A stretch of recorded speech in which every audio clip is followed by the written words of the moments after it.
Don and Mike, WJFK. This is the Don and Mike Show.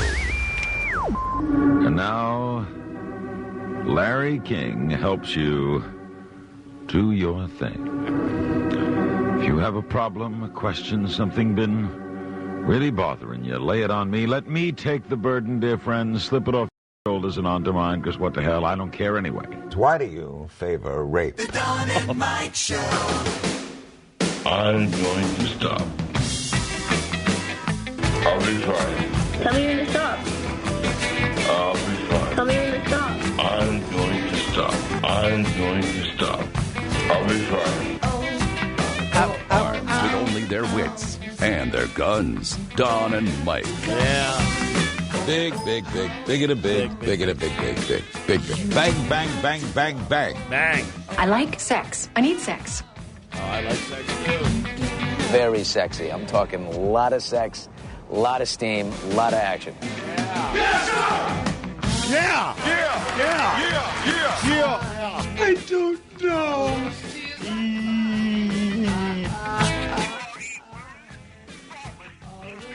I'm going to stop. Welcome back to the film. Okay. Robert's here. Oh, boy. Robert the mailman is here. Oh, there, boy. And today he's not here to further our racial discussions. He is not?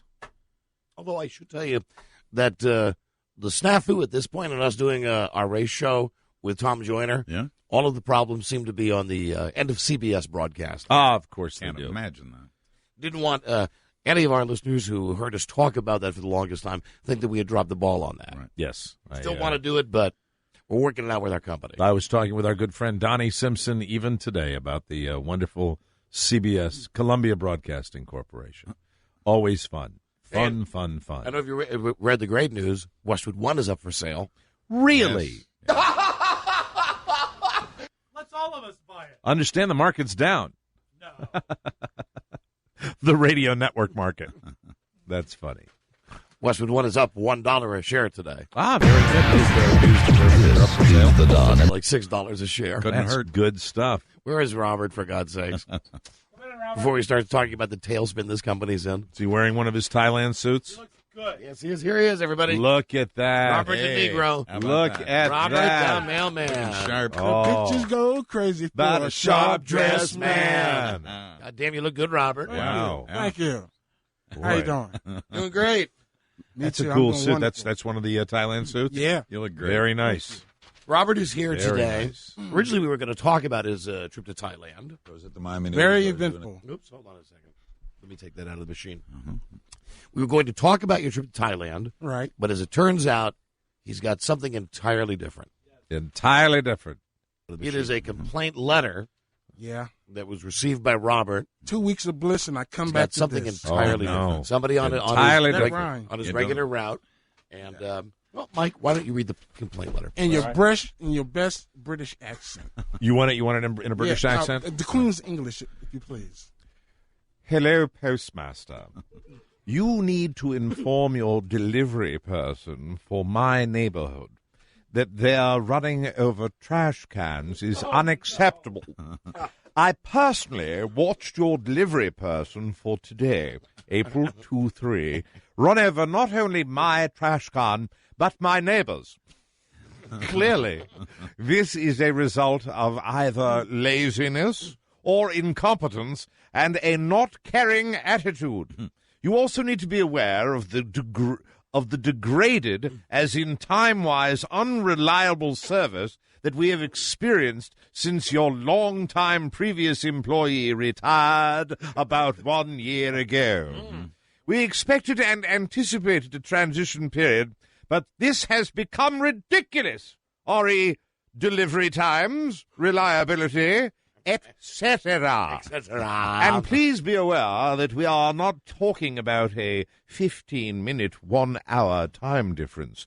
We are factually talking about 10 a.m., 2 p.m., and 6 p.m. Yes, 6 p.m. delivery You time. deliver the mail at 6 p.m.? Oh, hold on. Okay. Let him Okay. finish, All right. and I will give my proper response. Good. Your attention to this demonstrated irresponsible and unreliable service will be appreciated if, in fact, service is your product. Yes, I am not providing my name or address for obvious reasons. Coward. You can fax a reply to a number that you can clearly reverse look up. Your choice, Postmaster. But the important points are there is a degraded service problem that needs a remedy. Thank you, Mike. Very Thank nicely you. done. Thank you very much. Thank you.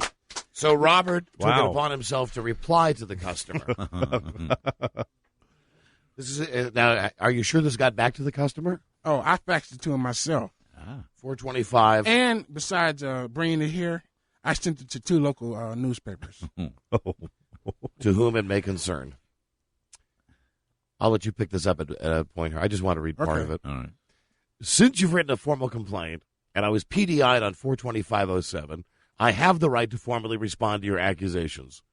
You claim on 42307, I ran over your neighbors and your trash cans.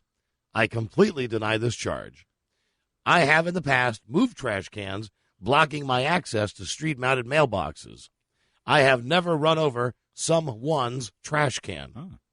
You spell check on this? Nope. I was pissed. However, hey, read it like it says, because I haven't proofread. However, in the future, when there's an object blocking access to the mailboxes, there's a form I can use to bring back the mail and retain it at the post office until said object is removed. Problem solved. Your second accusation is the degrade in service since your last long-term carrier. You claim you received mail around 10 a.m. Lie number 1. 11:46 a.m. is the current office leaving time on route blank since last inspection and has been for several years. 2, you claim sometimes you get your mail at 2 p.m. Well, boo-hoo for you. 3, you claim you've gotten your mail delivered at 6 p.m. That is an outright lie that can be proven. Postal management has had a mandate of getting all carriers off the street by 1700 or 5 p.m. for you. Also, the post office has wisely placed scan points throughout route blank. I have to scan these points every day into a hand scanner, which is downloaded every day. Wow, I didn't know that. There's a little knowledge. Yeah. McLean management can simply pull up route blank and get a printout of where and when I hit those points. Finding the point closest to your home, they can tell someone like you within 15 minutes of the time you got mail on any particular day. Mail volume on route blank can get heavy, and being on the overtime list, I'm asked to carry other parts, bumps, of McLean almost every day. So outside of extreme circumstances, weather, day after holidays, or long bumps, and the fact that it's the beginning of the route, you never get mail at 6 p.m. You are a goddamn liar. You are a coward. You are a racist. Here we go. You are an elitist. Hold on, now we're getting to the good part. Oh. After reading your letter several times and thinking about the words you used, Lazy. laziness, incompetence, non-caring attitude, irresponsible, unreliable, ridiculous. Very harsh words. I can already prove that several statements you've made are lies, and I contend that this letter has a prejudice and racist tone to it. It does. I read it. I have had on another unfounded complaint. I have had one other unfounded complaint using the same words and tone. It was sweep under. Swept under. Sweep. Yeah. Hey, I'm black. Come on. It was it was sweep under because it was overly racist. Overtly racist. See, he can't read.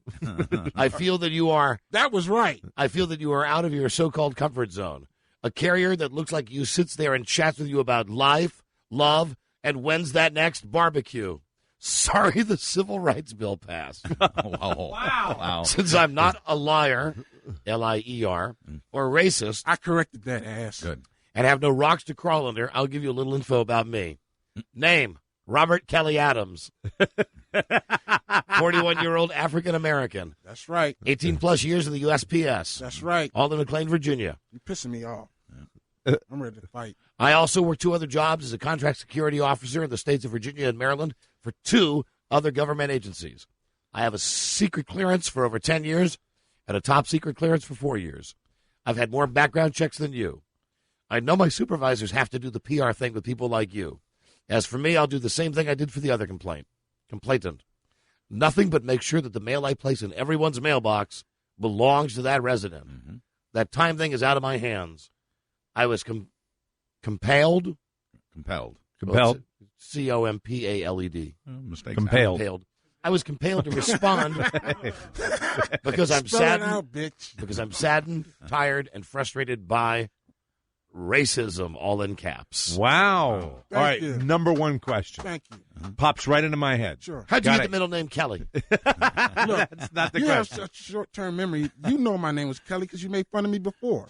You said you. I never remember that. I don't You even said about remember a year or that. two ago because you guys said my whole name on the air, and I said you said found out my name was We Kelly. didn't You dwell thought on it. was I Irish. would have You said, remembered Irish. it. We didn't Irish. spend a long time Well, on it. it's nothing to Number talk about. one question. Yeah, what? He makes reference, or whoever this person makes reference The coward. to the person that retired. Was the person that retired white? Yep.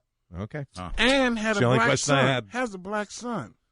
The Really? guy that retired is white, but he was married to a sister. Okay. Had a, So a this- mixed kid. So this does have So to he do probably with... didn't knew about that. So, but do you think that leads me to my next question? You see this person. Do you think they see that now we have a black carrier? We're going Right. to write a letter like right. this. And of That's the way course, you're taking it. there's a stereotype. I'm gonna admit something to you guys. I've never noticed it, but I'm not self-aware.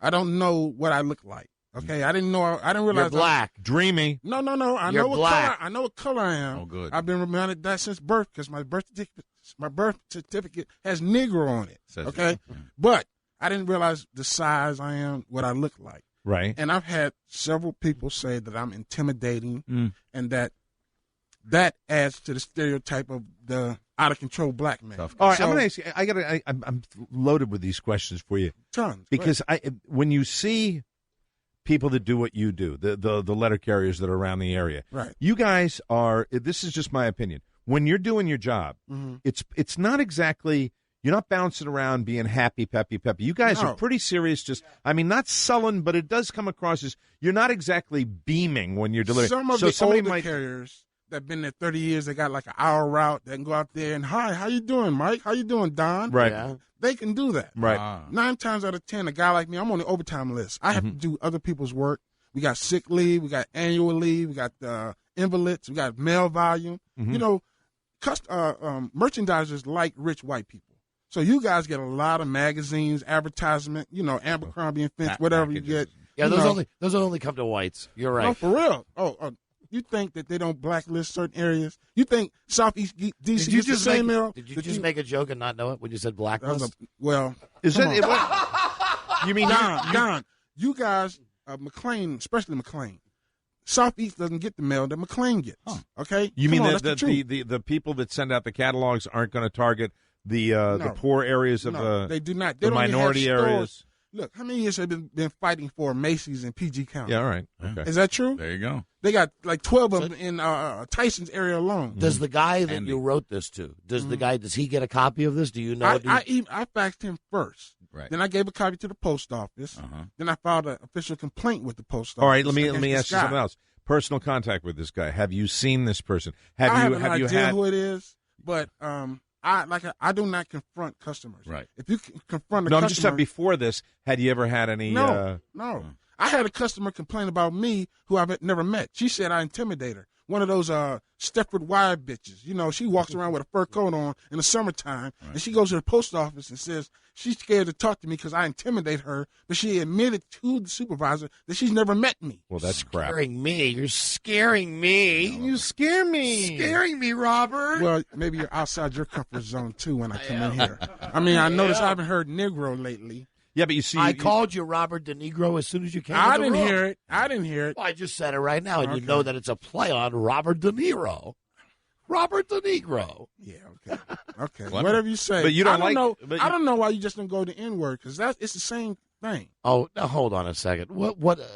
I don't Don't want to be go down. PC with me. Be colored man. No, Call me it is colored funny man. to call you Robert De Niro. You've liked that. Today you're coming in. You're uppity. Today you're all Uppity? Today, my yes. Oh, Oh, Today you're Mr. I feel like I'm at a soup counter at Walmart in the 60s. Suddenly today you're getting kind of uppity. Suddenly today you're Mr. Civil Rights. Suddenly today, Mr. Civil Rights, I filed a lawsuit against the post office, pal. Don't try me, okay? Hey, listen. I was told that we're doing a comedy show here, and you got a letter. Hey, I came in to talk about Thailand and the great time I had. I didn't even think this was funny. You kind of blew it off last week. That's why I just emailed it today. I didn't know about this till I got a call today. Remember, said, hey, I told you that I had a complaint letter. I don't even know. And you were like, well, you don't pay no attention to me. I don't. I came to talk about suits. I came to talk about the best bar on the planet. Wow. Where, as far as I can describe it on the new post-IMUS world. Right. In your job in the post office, you can write a letter back to a customer like this. Of course not. And you're not supposed to. No, of course not. Well, I mean, see, in my letter, you notice I didn't blame the post. Post office has no fault in this matter. Right. They have to do the PC thing. They have to go out and placate to. Robert, here's a serious question. What does the post office think about you writing a letter to a guy, virtually saying, although you didn't say it, saying F you? It would be like, I can't imagine our boss is saying, if we get a complaint letter, right. Hey, it's okay to write a letter to that guy. The only reason I wrote this letter, I understand that some people don't like black people, okay, and they got money. They're address racist. Yeah, well, hold on, wait a minute. Before you start with that, though, Did you read the letter? I read the letter, but I'm also saying you don't. I mean, if you didn't, that's why I asked about the previous carrier being white. The previous carrier was white. All right, so I asked that, but I asked that, and then at the same time, reading the letter, I don't think there's anything. There's not, but there's nothing. I don't think there's anything really in a court of law. You wouldn't be able to say this is overtly racist. Mike, okay, let me tell you this, okay. And you want to get real? We'll get real, okay? Sure. You see me. You have Don delivering your mail for 20 years, okay? You talk to Don. You know his kids. He knows yours. You've grown up with him, and okay? He leaves, okay? Say you're in an area that there are not a lot of black people, okay? I come along, okay? I'm not a cheery, smiley, shuffle and jive, how you doing, boss type of brother, okay? I do my job. Only thing I'm concerned with is that the mail is correct, okay? You might have a little attitude with me. You might have a little, I don't like this guy. Hey, so can I look, if you're saying real, I'm going to give you a real answer. Let me finish. Okay, you say I bump into your trash can or I move it, okay? You write a letter not only saying that I ran over your trash can, destroying property and your neighbors, which is an outright lie because that's what I'm saying. Okay, if you lie about that, so you're saying that's his first point is that I ran over you're the trash saying that can. you think the racism comes out of it because they lied about this trash can I think the racism came out after the comments that followed. The words. Okay. Laziness and all that. I hate the post office. I've been there 20 years. I can't wait to get out. But I pride myself in I'm Cliff Clavin when it comes to correct mail in the correct mailbox. Good for you. But I really care about that. That's the only thing I care about. But there's nothing in that letter. Robert, hold on. A third party would look at this and say, in essence, they're saying the mail guy's running over my trash cans. Lie. This is okay, but they're saying that. Right. It's either he's lazy, incompetent, or doesn't care. Isn't that isn't that kind of harsh to say? Okay, not I really. tell you what, Don. If Rob called up, and we already know Rob don't like black people, and I delivered the mail on his route, which I used to, and he says that's true. He doesn't complain about the other guy, the regular. He complains. He says on a particular day, this guy did this, that, and the other. Let me just say this: who complains about anybody at the post office? We all know that they're just 1 second away from going Virginia Tech on us. You're the one that you say about tipping the letter carriers. And why do they do that? Why do they go off? Okay? Why do you think? You want to know why? Shout out to my mailman. You want me to tell you why? Chris, how you doing, buddy? He's my buddy. Why? Both sides are jerks. Post office managements are idiots. I never see mine because my mail normally gets delivered about 6, 7 o'clock at night. That's a lie. I was just kidding. When he shows up. I don't think there's anything in that letter that they sent that's overtly the harshness racist. Of it, of course, it's not overtly racist, but the tone of it is racist. If you have a preconceived, stereotypical notion of a guy because you don't like him because his color, and you say he did something wrong, no, I think you add all this laundry list. With all due respect, I think the stereotypical notion is in your own head. There's no racism. I do. I think the way you're interpreting it is through the eyes of somebody. You're saying this person is doing this. I've seen that type of language you're before. Saying this person. I've heard that type of language before. Robert, I could say the exact same thing about Joe. I could say, Joe, you're a screw-up. It's either you're lazy or incompetence. But unlike Joe, it's not true for me. Okay? It might be true for Joe. He might be lazy and incompetent because man's 41 and he answers phones. All right, but I'm 41. I'm a professional. Okay, but no offense to you, Joe. And what I'm saying is, I don't doubt for 1 second that the person was lying about the Right. trash cans. I don't believe the person was right about everything you're saying because you're disputing it, and I believe you because I believe you're telling the truth about this. I also don't know if that was motivated purely out of racism. I don't think there's any racism. Every mailman in America makes mistakes. Mhm. Okay, Right. You forgive the ones if you like the guy. Okay, if there's a consistent problem, If you they're even white. hold on. Let me finish. You even forgive talk to him before you call the office. This guy faxed the office with a laundry list of things Yeah. that if you took on face value, I should be written up for. Okay, I take offense to that. I take pride in mail delivery. I don't care about what time you get your mail. I don't care if you like me because I'm black or you don't like me because I'm black. You don't like me because I play music or I got my hat to the side, I got glasses on. I don't give a F. You just want to do the job. I just want to do the job. Right. Okay, if he called him and said, on such and such day, Mr. Adams misdelivered such and such letter, I got to deal with that. But here's I'm why gonna I go to that asked. man Wait a and minute. say, I'm Let sorry, me ask you this. Mr. Here's the same reason I asked you the question. Had you had any personal contact with the No, person at all? no. So this is the So first they encounter. So they couldn't have said that's Robert Adams who didn't deliver my I've been mail. regular on that route for a year. But could you I'm allow? the guy they're talking about. Okay, I was on vacation for 2 weeks, but and my replacement was black. My replacement guy was black. But they're harsh enough, that letter, okay, I'm extra sensitive to that because in 20 years, I've heard stuff like that. I've walked into somebody's yard. All right, hold mail. on, hold I walked on. into somebody's mail. Hold on a and second. here's the mail boy. Hold on a second. Or- Make an or- executive call. Give me 1 second. You're going to like this. You get some spooge on the end of your mouth. You got me pissed He's off. I excited. didn't want to wear the teeth I know. today. I know. Hey, I didn't even want to wear the damn teeth. Hey, John? Yeah. Yeah. You know what? Make an executive decision here. We'll blow off Alice Cooper today. Okay. You're more important than Alice Cooper. Thank you. Sorry about the spooge. I asked for water, but Rob Rob wouldn't serve me. We need Rob a couple wouldn't of serve waters me. in here. I need water. We need a couple of waters. It was John. It was like a 10-minute thing for his book, right? Yeah, that's it. That's all we got. Yeah. From 50 Yeah, who wants to listen to a guy named Alice anyway? All right, hold on. Let's see. I love taking phone calls for you, Robert. I had no idea. I thought. Here's the thing. I thought it was like. Oh, here's how it was pitched to me. This guy sent Robert a letter for running over his trash cans, and Robert wrote the guy a letter back saying "F you." I said, great, bring it on. Well, it is that. It is definitely that. But You know, I came in here today. I heard you on the radio. I'm like, I'm so happy to talk about Thailand. Thailand was so much fun. I guess we'll do it at a later date. Well, it's only because I was sold on this other thing. And well, I didn't you know. wanted to go real. I mean, you actually did blow it off last week, and that's why I didn't send it like I don't Monday, even remember Tuesday. it. Okay. Well, Here's I'm some not calls. a memorable person. All right, here's some calls for you. Here we go. Here we go. Let's handle this. Hello, Don and Mike It show. might be okay. Hello. Hey. I doubt it. Hi there. My dad works for the post office actually, and he's white. And I can vouch for everything that Robert's talking about. I mean, it does sound like those guys are a bunch of jerks, and the people that they deal with are a bunch of jerks. I mean, my dad works a window; he's throwing change at people all day. I'm going to tell you. I'm Well, going to see, say two we things. Can I gotta- we just get- say one thing? I read this letter and I hear what you're saying.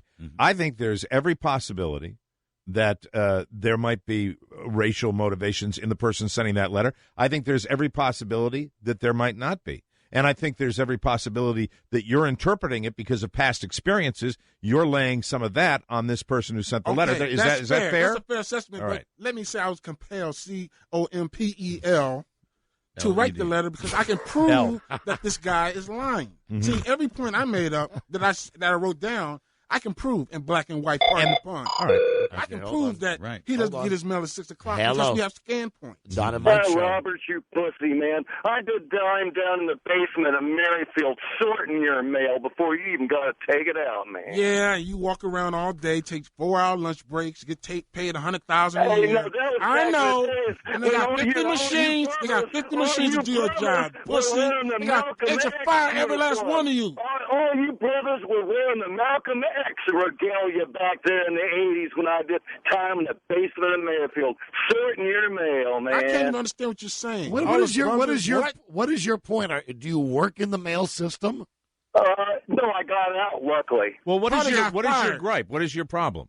Well, he thinks he has it so bad, but his neighborhood that he works is so good.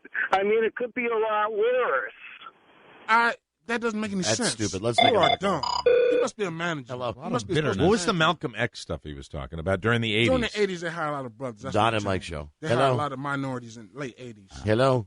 Hey, Don and Mike. Hey, I just want to back up Robert. I'm actually in the exact opposite situation. I'm a young white boy in the ghetto, and you'd be amazed at what things people complain about and try and bring up. But are you a letter carrier? He's right. Are you a letter carrier? What's that? Are you a letter carrier? Yeah. Okay, so you're saying you get the same thing in the same. Blacks can be guilty of in the ghetto. That's an ugly shirt. In the ghetto. That's the shirt. It looks like Rob's shirt with a collar. It's ugly. Excuse me. It's a nice shirt. It's watermelon color, too. It is. And the buttons are the seeds. Yeah, he did that on purpose. They're distracting. Right. I'm just saying, let's watermelon. It's racist. He did that on purpose. But see, that was a perfect call. Blacks, my people, or whatever you want to say, they see a white guy out there, or especially an Asian, they will it's not good. Moan more than they would if it was a brother out there. Mm-hmm. Do the same thing that they would do the got same done to thing. you. Look, Robert McLean is rich white people. Now, I'm not saying everybody on my route is racist. Let me ask you something. Is it not possible that people are just jerks and that this guy is not seeing color? He's just an a-hole. A jerk. He's an elitist, but his language. Now, wait a minute. I'm going to get to that word because you work. You mentioned that town. We all know anybody. McLean, for those that are listening around the West country, McLean is one of the if not the most wealthy suburb of Washington D.C. What you're talking about? Do you get you use that word elitist? Yeah, you don't. You haven't met the guy. They are address. They are all. They are address. When you say they, no, I meant that person. Let me be specific. There are one or two people that I've had problems with on my route. Over 18 years of working in McLean, i.e. Rob and people like him. There are guys out there like his grandfather that don't like brothers. Okay? And that's the truth. Okay? The man got a piece of the Nazi flag in his house. Let's not talk about Rob's grandpa. He's Rob no longer with us. Was it your father or your grandfather? That had a problem with blacks. What family member didn't like black people? And you know what? Don. Yes. Cottonwood is right down the street from him. Yes. And that's old slave land. Master gave it to the slaves after the Civil War, and Rob's father had to deal with that. And they moved them all out by building mansions, raising the taxes too high, so the black people all had to sell their houses. There's only one or two left. I got news for you, Robert. F you. No. McLean was too expensive. I had to move out. Oh, you was living there for free, weren't you? I was. Hello. Okay. So that's pretty bad. Hello there, Don and Mike show. Hello. Hi, how are you? Hi, we're great. Thanks. I have a question, Robert. I've listened to you several times, and I can't even comprehend what racism is because I'm white. However, I do think that you're racist against certain things as well, but you won't listen to other people's opinion. Whenever anybody disagrees with you, you automatically cut them off, and it's not right. And, you can't have a dialogue and make things better until you're willing to listen. Well, I take a lesson from my great leader, President Bush. Full steam ahead. Who gives a damn what you think? How about that? Okay? The leader of our country don't listen to nobody else. Well, why should I? All right. Here's Thank what I you. want to know. I'm not getting nobody killed. And I voted for the guy. When you're on your route. Yeah? Are you now going to be, and you said you think you know who this person is. Yeah. You think. I got a good idea. How are you literally going to keep it in your pants when you drive by? Because that will get me fired. Yeah. Okay? I cannot confront. Yeah, that's the last thing in the world I cannot confront. And I wouldn't. But anyway. Robert, I'm not that type of person. But even with your evil eye contact, as you said, I don't give him the evil eye, Don. I put the mail in the mailbox. Robert, did you or did you not say yourself that of your own thought you are a menacing personality? I look like that's what I said, Don. Listen, I look like the stereotypical unemployed so-and-so, whatever you want to call it. But you say you make the comment. No, you don't look. See, this is the thing. I am a big black guy. I never noticed how big I am. Okay, until I took a picture. Look at the wingspan. I'm a take care of the whole. Yes. Part, okay? So what? People have told me, and I've heard officially that I look menacing. I got that. I got a complaint filed against me at my security job. Not that I was doing anything wrong, but I look menacing. Is it not possible? Wait, hold on a second. Wait, because I'm fascinated by that.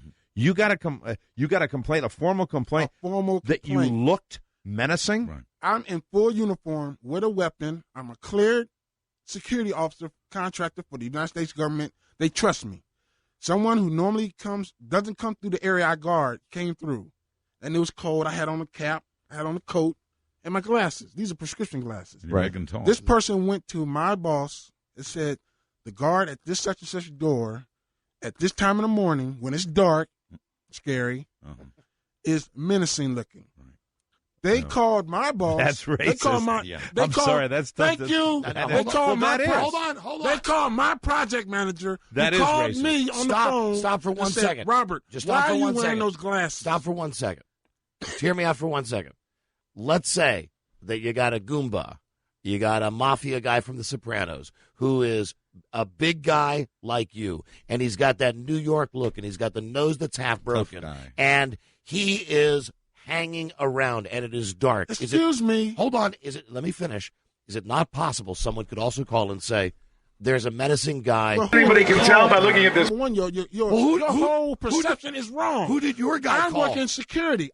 You already entrusted me. You got okay? I got a clearance to guard this place. I'm supposed to drop on a hand grenade I got to ask you this. for this person. You're easily identifiable at that whatever time I have that on as a uniform. You have a uniform. You have a badge. You have a weapon. That's racist. Do you look like a cat burglar though? I mean, you mentioned that you've got the hat on. I had the wool cap over like the dude from the Cosby Show. I'll be guarding the door, with the wool cap.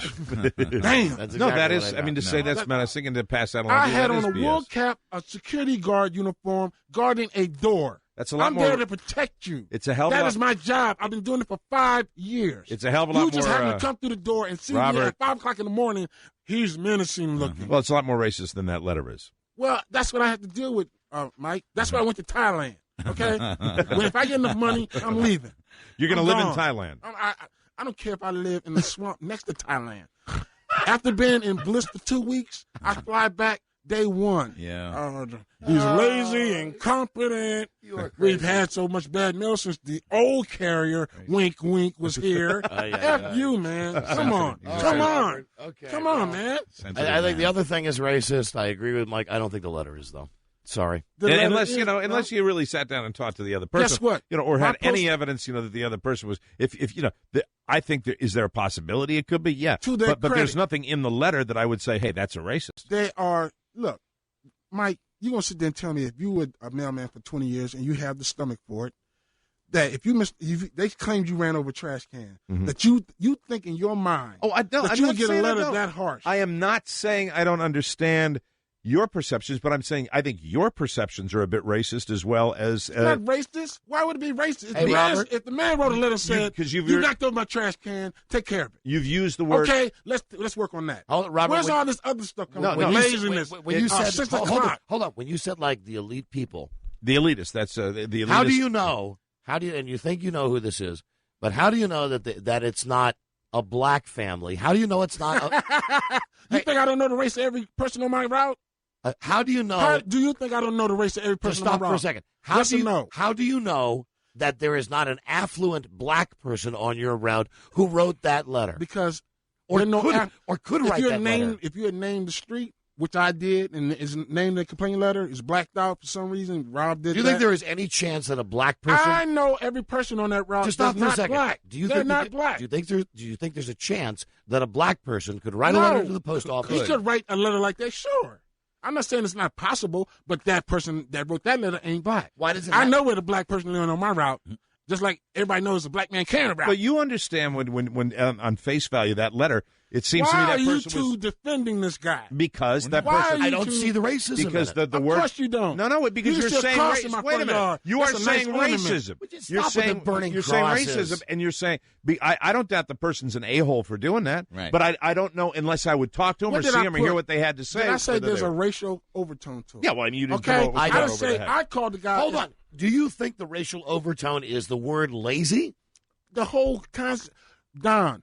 If you say this to me is some tight ass complaining because he's not getting his mail. Right. The guy is getting his mail. He's lying. Okay. So if you Robert, please stop right there. I believe you on that. I believe you. Why is that racist? Because the guy's lying about when he's getting his mail. We need water in here. I mean, I feel like I'm in court. Why is that? You guys got me in trial hold here. on one second, really. No. Why is the guy racist for lying about not receiving his mail? It's my perception that if this had happened with his regular carrier who retired a year ago, he wouldn't have wrote a letter like that. That's my perception. This is warm. Where's the ice? Come on, man. We're giving you the black person water. Don't you know blacks always get room temperature water on our show? Do you notice you only get ice if you're white? Do you notice you were served before I was? You got water already. No, I don't. It's empty. Has been. Yes, I do, Rob. Here's a nice cold one. I'm not responding to that. I'm glad Robert, you laughed. Come on, you laughed. I'm glad you took it there because it would have been harder for me to describe what went on in Thailand because it's a joke. It's really I don't. Are you really thinking seriously of moving to Thailand? Yeah. Really? I gotta go. After 2 weeks of what I saw, and then come back, and that's the first thing I got on my desk. Yeah. I got to answer to my boss. Is it cheap to live over there? Cheaper than here. Really? Yeah. How's Dollar strong. How's the and a lot of brothers. How's the poontang? Wonderful. You said there are a lot of brothers over in Thailand? A lot of brothers. Really? It's the biggest secret that is out there. What would you do for a living over there? Prostitution. Good for you, Robert. No. And the guy and I saw a little bit of I saw the cross dressers. I saw the guys that look like little girls. I saw the cutest little Asian boy in the metro. I swear I thought it was Prince until I looked at his chest and it was a dude. I was like, oh my! I just fell in love with a dude. Robert, why don't you take a moment, get the spooge out of your mouth. We'll come back and can I get a favor, please? Every phone line is probably ringing for you. Yes, my friend. Can I get a picture with you too? Now that I'm dressed up and I yes, took a shower. Nice. Most definitely. Please. I did take a shower. Of course. Because you guys lie and say I stink half the time when I come in here. $4. Contact my stand-in. I promise not to touch you. Much. What, Robert? He wants to pick. Yes, of course you can get in Thailand, I got great stories about Thailand. Okay, well, we don't have time for it today because everybody, when we come back, we'll talk to you about whatever the hell everybody wants to talk to you about. Okay. They're all calling from Thailand. They're all calling. What a day. What a day. Hold on, we're still on the air. Oh, yeah. I don't know. You turn around with that ugly shirt on. Can you say pause, Robert? Dynamite goes to break.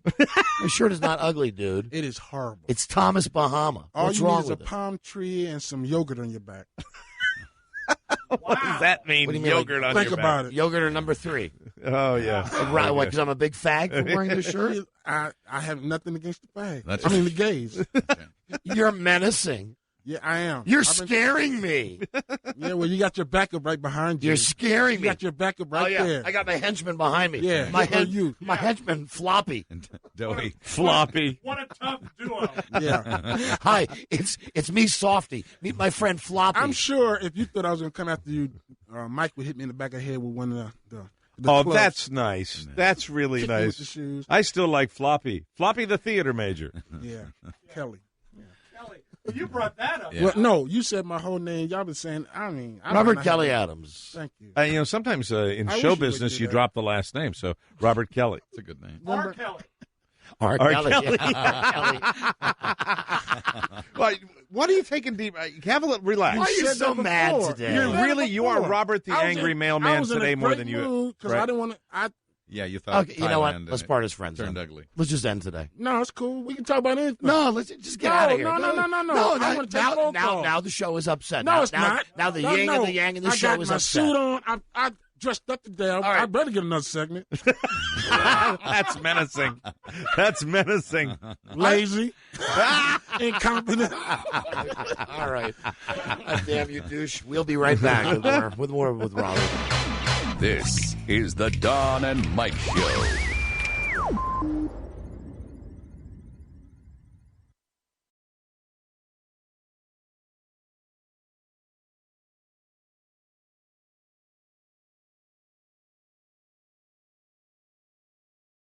We have not cemented our homo status right now. September morning. Reverend Blue Jeans, babe. We're coming to America. Okay, I'm going to trump you all. Forever in blue jeans. Hold on, I'm going to trump you. Hold on a second. Yeah, man. Turn on your hot lights. That's the one from E.T. That's a horrible song. Love on the Rocks. When you listen Hello. Hello Hi, again. this is Bob from Jurassic. I wanted to give you a thing. The guy on the phone had one. A great one. Hello. Hey, guys. On the Paul Young thing? Yes. Paul Young alive. Oh, he's Neil alive? Young, no, Paul Young dead. Neil Young, Russ never sleeps, guys. Yeah, that's what we said. Right, Neil. Nope. Okay. Bye-bye. Hello. Goodbye again. I did like his When singing, you think though. about Neil Diamond, though, Neil Diamond's singing would be a precursor to the talking because he was always kind of like that. Let's just sing a little Brother Yeah. Loves Travel and Salvation. Yeah, that was one we hadn't hit yet. Wanted so to I was call just- attention to that. Just humming along.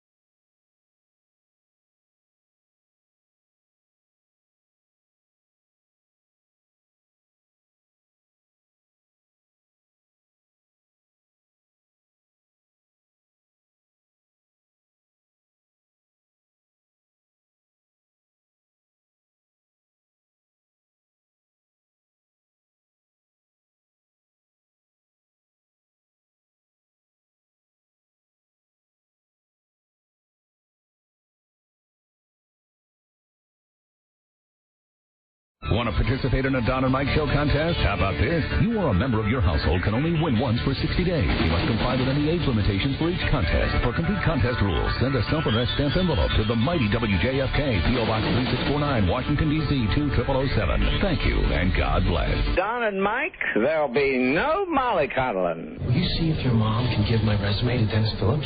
Because if I could get in a Broadway show, then I would have done it all. Film, television, and theater. The only thing left to be radio. That's just for ugly people. Let's take a call. Cape, California. Hello.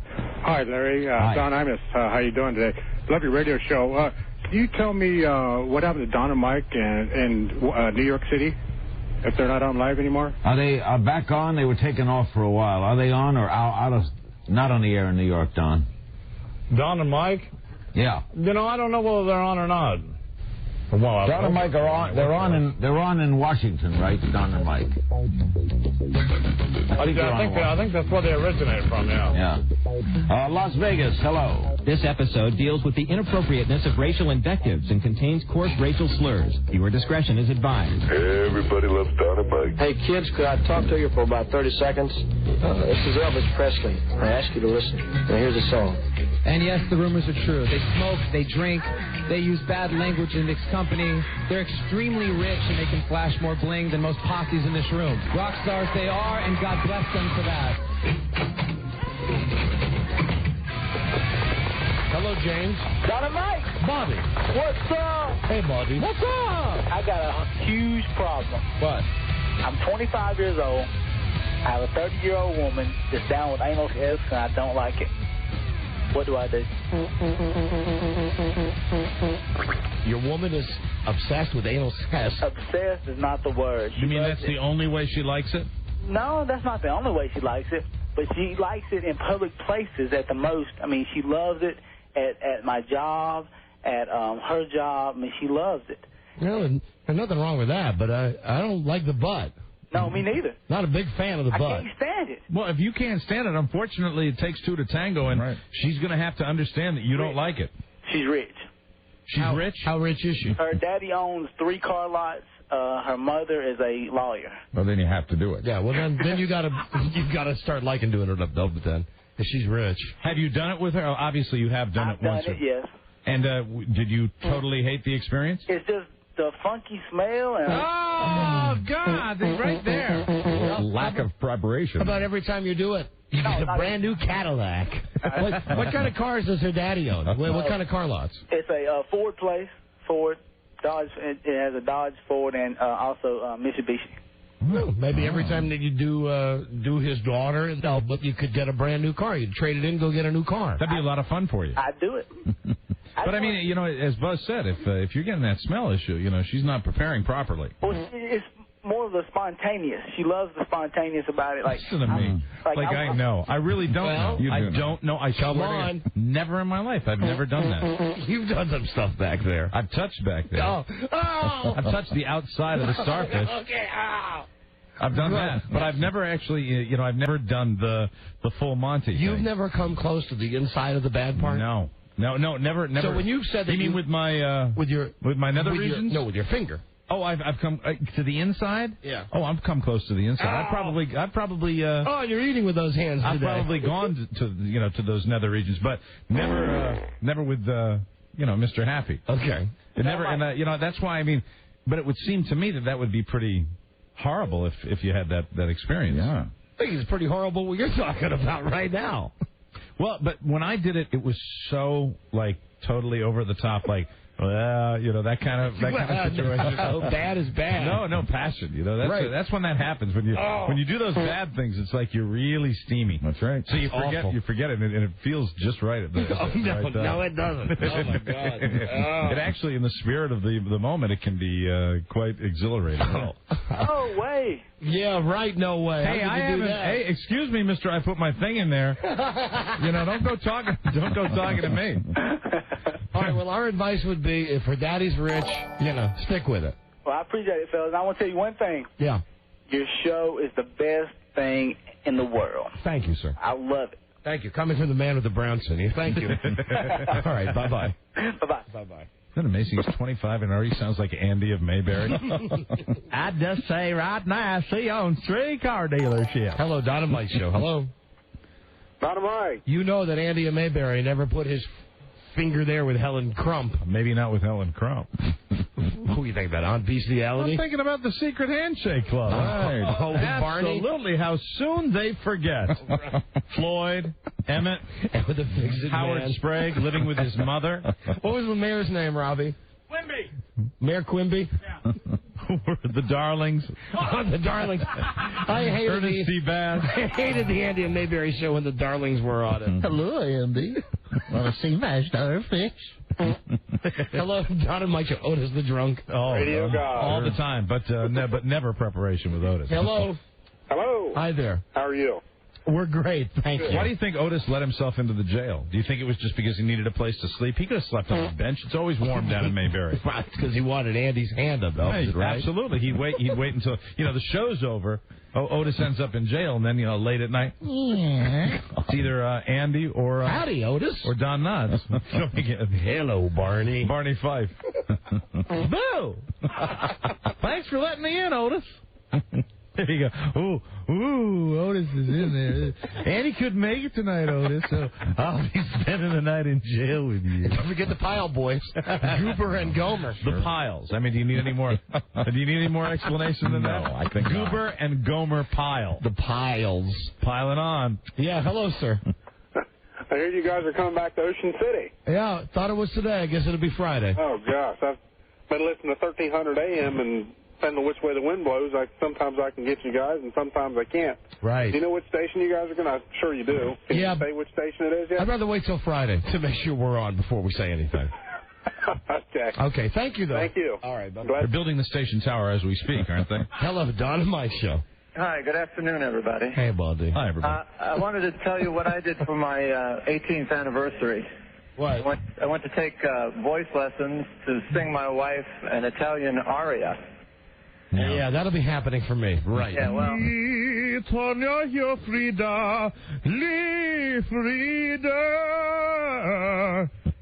Well, that's not the good part. Really? She accused me of having an affair with the voice coach, and by year 19, I was divorced. Oh, my God. All right, thank you, my friend. Thank you. Wonderful story. Hello, Don and Mike Show. Here is Tim in Detroit. Hey, how you doing today? Hey, buddy. Hey, I opened up a Busch beer can at 12:30 this afternoon because it started raining up here. Sure, that's and an I work excuse. construction. Mm-hmm. Hey, it's raining. Where's the beer? Yeah, exactly. Yeah. Well, I was tipping it back, and all of a sudden something whacked my lip, and I thought, well, hell, I haven't had that many where I don't know that there's a cigarette butt in there. I dumped the beer can out, and there's a white triangular thing sitting at the bottom of the can. Is Busch Beer a sponsor of ours before we continue with this? They're a sponsor? Technically, yes, because Really? they're under the Budweiser umbrella. Did you identify what? Well, I'm sorry about that. What was the white triangular thing that you found? I don't know. It just happened. Do you still have it? I called Busch, and they said, or Anheuser-Busch, the number on the side of the can, and they told me, well, wait a couple days, and our people will get back with you. Well, did you? I mean, you said it's a white triangular thing. Is How it a big piece is of plastic? How big is it? It's big enough it won't come out of the can.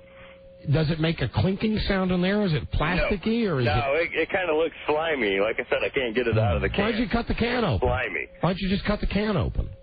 Well, hell, I was wondering what you thought about it. If I should cut it open. Is it pliable? Can you like bend it? It looks pretty pliable. What do you think? Are you sure? Have you spent any time analyzing this at all?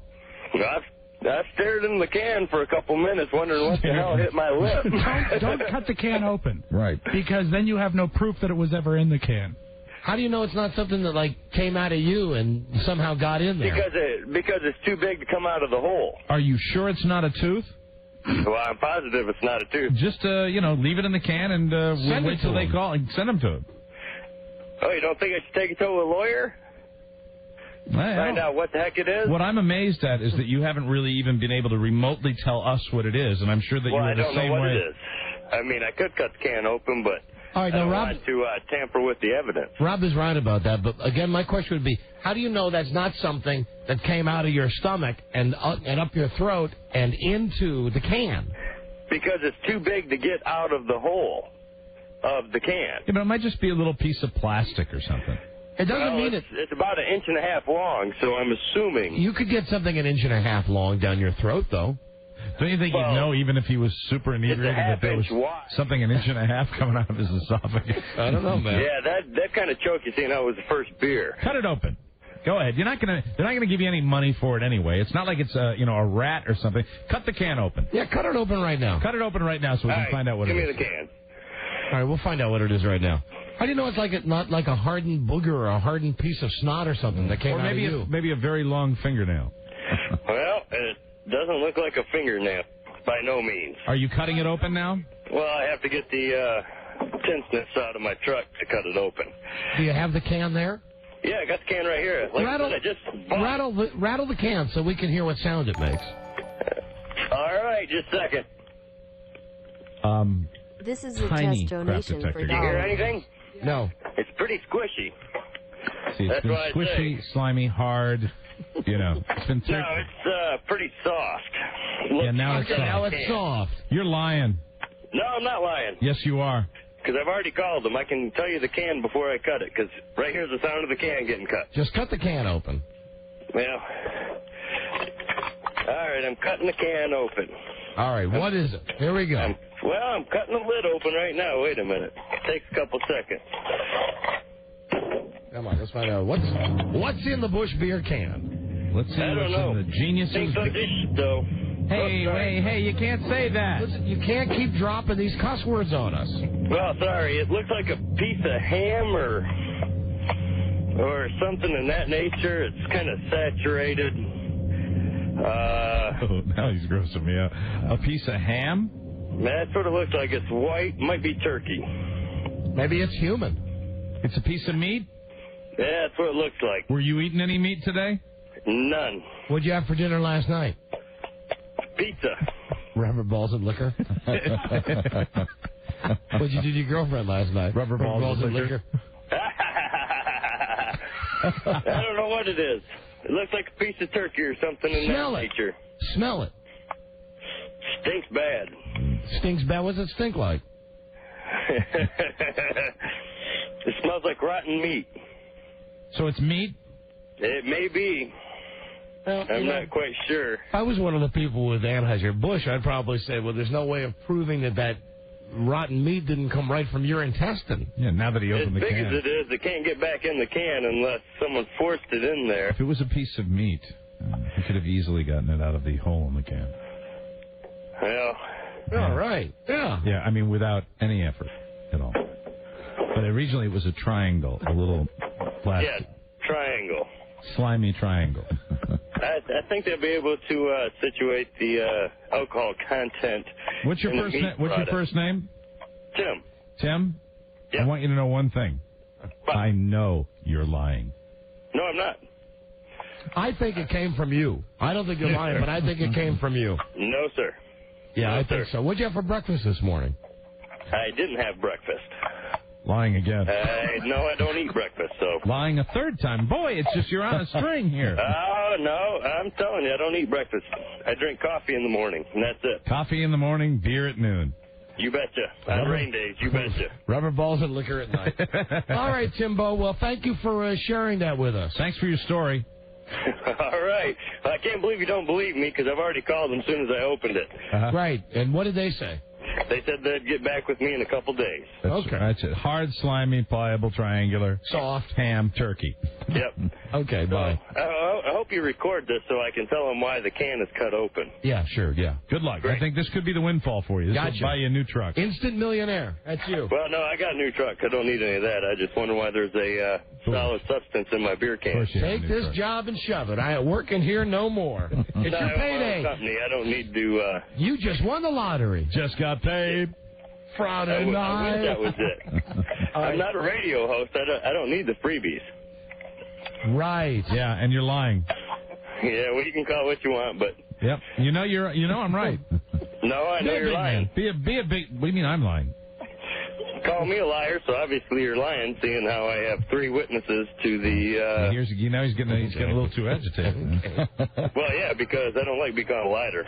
A lighter? A lighter. Lighter. I am a cigarette lighter. Just like Aaron there calls odor, so... I have no idea what he's talking about. All right, Tim. The Detroit talk people right You know above something? me. I apologize. Thank you, Tim. You're not lying. Thank you, Tim. You're crazy. All right, goodbye. I wish I was crazy. That way I could get Social Security. Oh, yeah. Well, you're breaking up all the boys in the construction site, huh? Absolutely. You must be the funny guy in the crew. Yeah, I am. But I do have a substance in this beer can that I just cut open for you. All right, Tim. We'll wait for the headlines. Retarded construction worker becomes America's newest instant millionaire. Think I can? Yeah. Goodbye, Tim. Bye, Tim. Good luck. Bye-bye. Inability to have any type of greeting or goodbye. There he goes. Hi. All right, here's Eddie from Detroit. Hello, Eddie. Hey, guys, what's up? Hey, buddy. Hey, they just announced the bad news on the radio that you guys are going off the air here on Friday. Is that true? I don't know.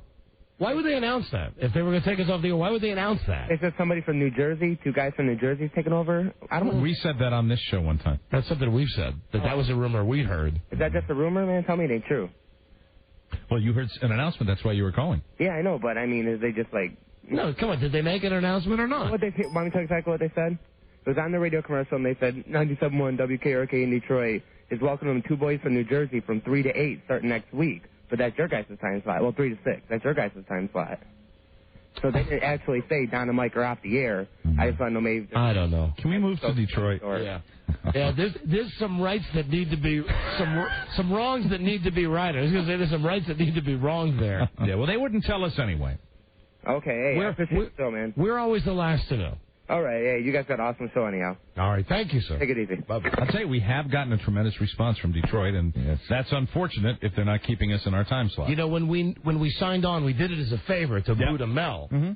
Because Buddha Mel called and said, please offer your show to the station in Detroit because they have a time slot. And we did. And that's the same time slot as yours time slot. I just wish that if they're going to yank us next week, right? You know, they might want to give us a call first before they start running commercials saying they're getting rid of us. Absolutely. Nice. Right? Yeah. Because they pissed off that fat disc jockey that they had on before us, and he just pulled the plug on them. Mm-hmm. We're not above pulling the plug on someone. That's right. We can do that. Maybe they don't know. We've done that plenty times more than Steve Dahl has. We're petty. We're pettiest.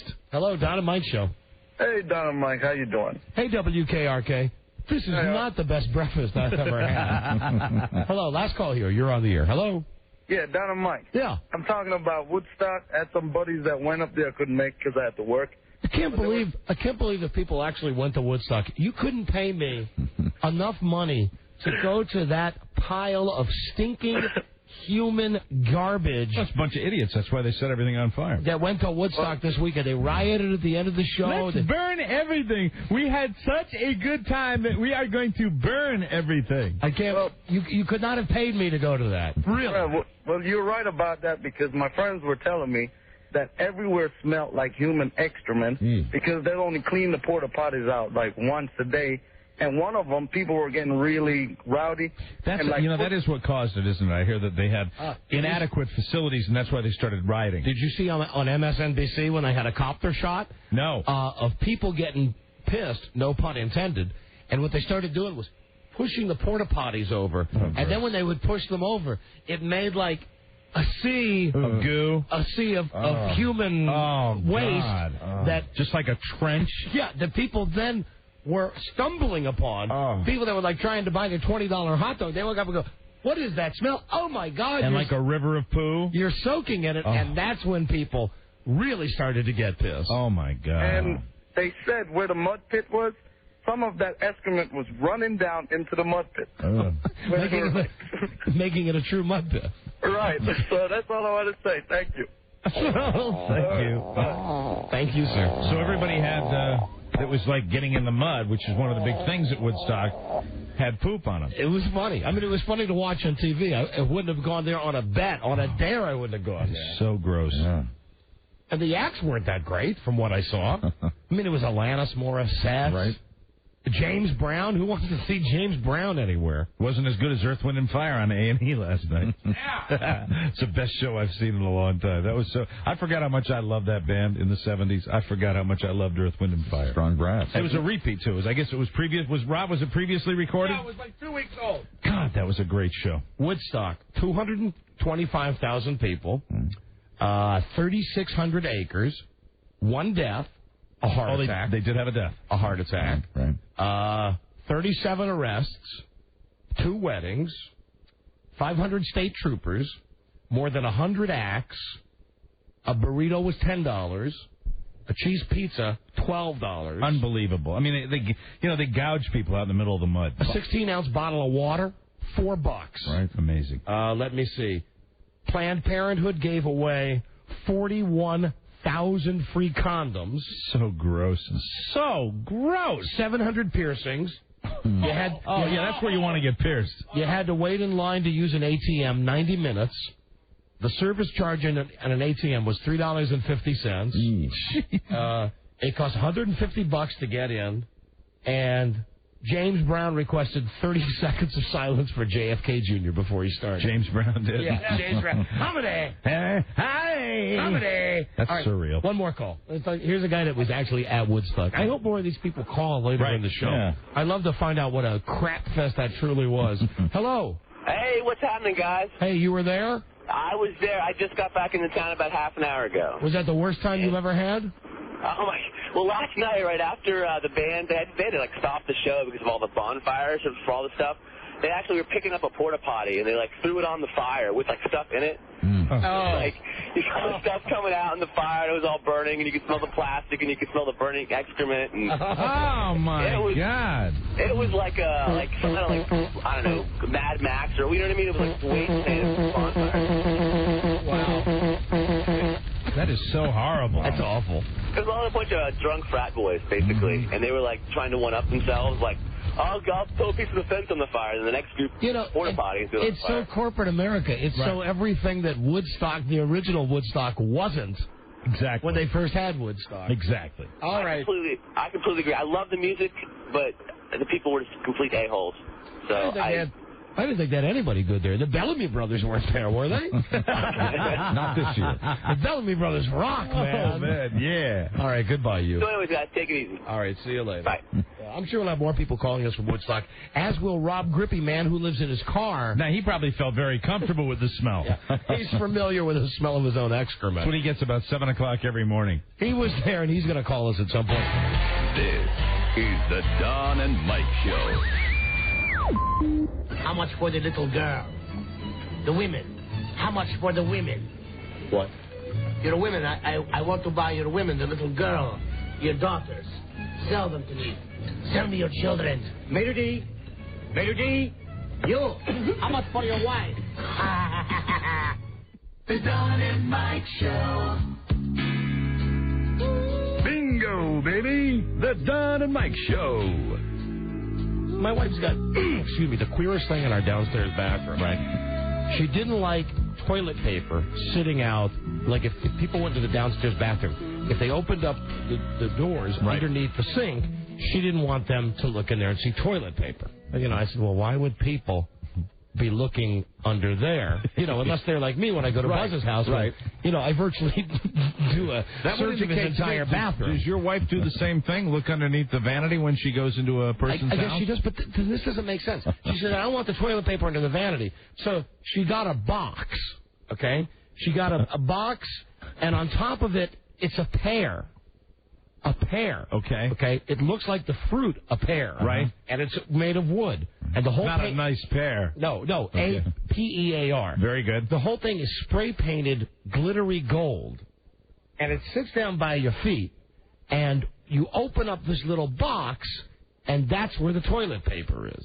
The only way I would say... Hold on. The point of all of this is that the Reader's Digest fits into that little box. Oh, really? That was my point with the Reader's Digest.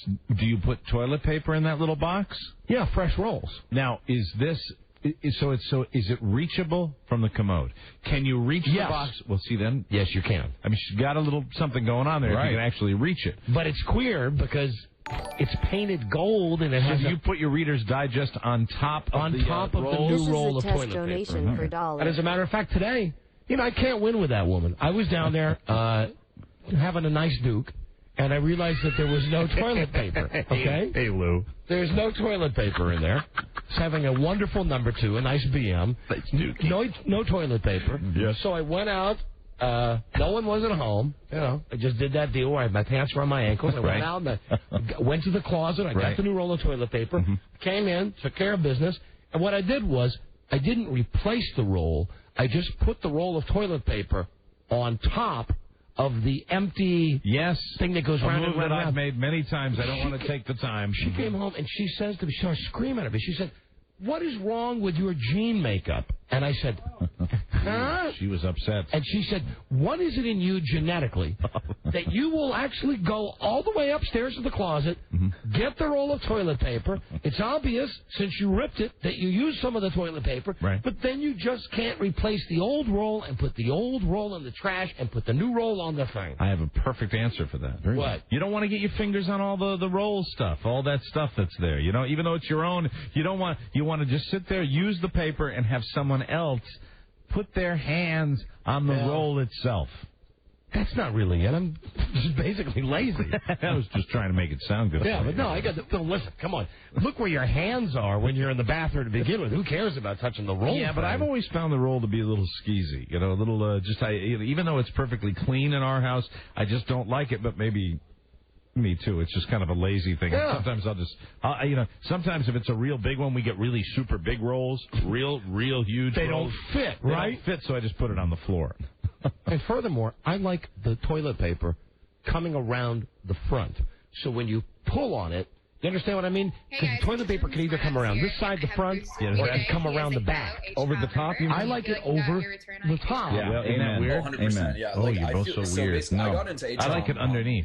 No, I like it underneath. That's the wrong way. Why is that the wrong way? Because you pull it up from the bottom and then you rip it. No, when it comes over the top. If it comes over the top and you grab it and you rip it, it'll just spill out all onto the floor. No, and what you do is you pull on it and you just whip out a whole big hunk of it, and then you definitely rip it off. Well, by God, you'll have to have the skill of an acrobat to Robbie, do that. bring me a roll of toilet paper. Because I can put a pencil and use that as the roller and demonstrate. I like it underneath for the only reason I like it underneath is for ripping, for the ability to rip cleanly, and I like to take a certain amount out, and I find it much easier to control length when I have it coming from the bottom. If you practice, you could be an over-the-top guy. Oh, yeah. You could I'm not going to close the door on that. I don't think that's unreasonable. I think you'd be happier being an over-the-top guy. I know that I've had experiences where I've had it over the top, and I've done a yank with the toilet paper, and it is splayed out all over, and I've had that horrible decision as to whether to use the toilet paper that landed on the ground. You got to use it. I do use it. You got to use it. You can't roll. You can't roll it back. I use it after I clean up, around the commode a little bit.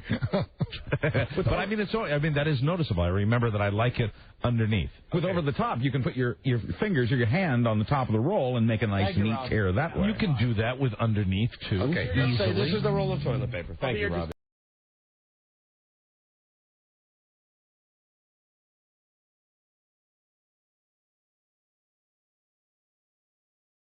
Good afternoon, Talkback. You're on the air. Hello. Hello. Yes, you're on. Hi, Hugh. How are you? I am very well, thank you. You sound like you're in an echo chamber of some kind. Is your radio on? Yes, my radio's on. Let me turn this down. Okay, sure. Okay. Well, yes. Okay, hi. Just wanted to welcome you back. Thank you. I want to say that I missed you very, very much. And actually, I'm out and around right now on my cell phone. Do you know what time it is? Yes, I know. It's 23 minutes after 3 o'clock, and it's 40 degrees in New York City. I love when you give the time. There's just something so articulate about, listen, I wish I had a clock that had your voice telling me what time it was. Okay, thank you very much. Where are we going with this? I also just wanted to say, I listen to the show as much as I can, and I just love when you say that. Anyway, the whole reason I was calling was, besides to welcome you back on the air, is to ask you what your opinion was of Don Geronimo and the cast of the Don and Mike show being suspended for saying bullshit on the radio. Okay. I don't know. I don't have, I'm not familiar with the circumstances of that particular case. But it does raise a very interesting point.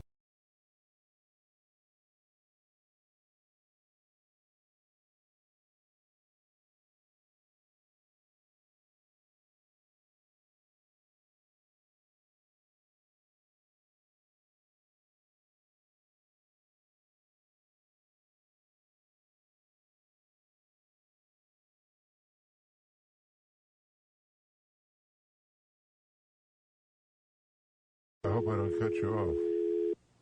I did. No. Oh, you're still there. Great. Yeah, hey, how you doing there? Okay. Yeah, I caught that show last week where you had the prisoners calling, and someone asked you about an alleged serial killer who's sitting in prison by the name of Charlie Broyhill. I was wondering if you did do any research on that, because he's never been convicted. He's never been charged with anything. They say he's killed over 21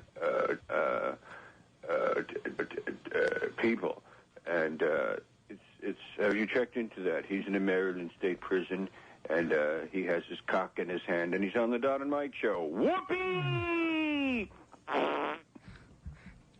Oh. Fuck you. This is your best contribution ever. Thank you. And there was nobody on like that last week. It was 2 weeks ago. But I don't recall that call.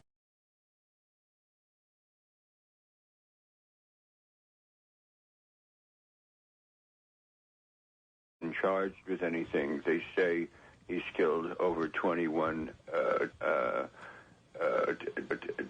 people, and it's have you checked into that? He's in a Maryland state prison, and he has his cock in his hand, and he's on the Don and Mike show. Whoopee!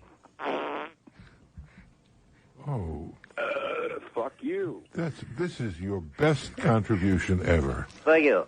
And there was nobody on like that last week. It was 2 weeks ago. But I don't remember. And it's have you checked into that? He's in a Maryland state prison, and he has his cock in his hand, and he's on the Don and Mike show. Whoopee! Oh. Fuck you. This is your best contribution ever. Thank you. And there was nobody on like that last week. It was 2 weeks ago. But I don't recall that call.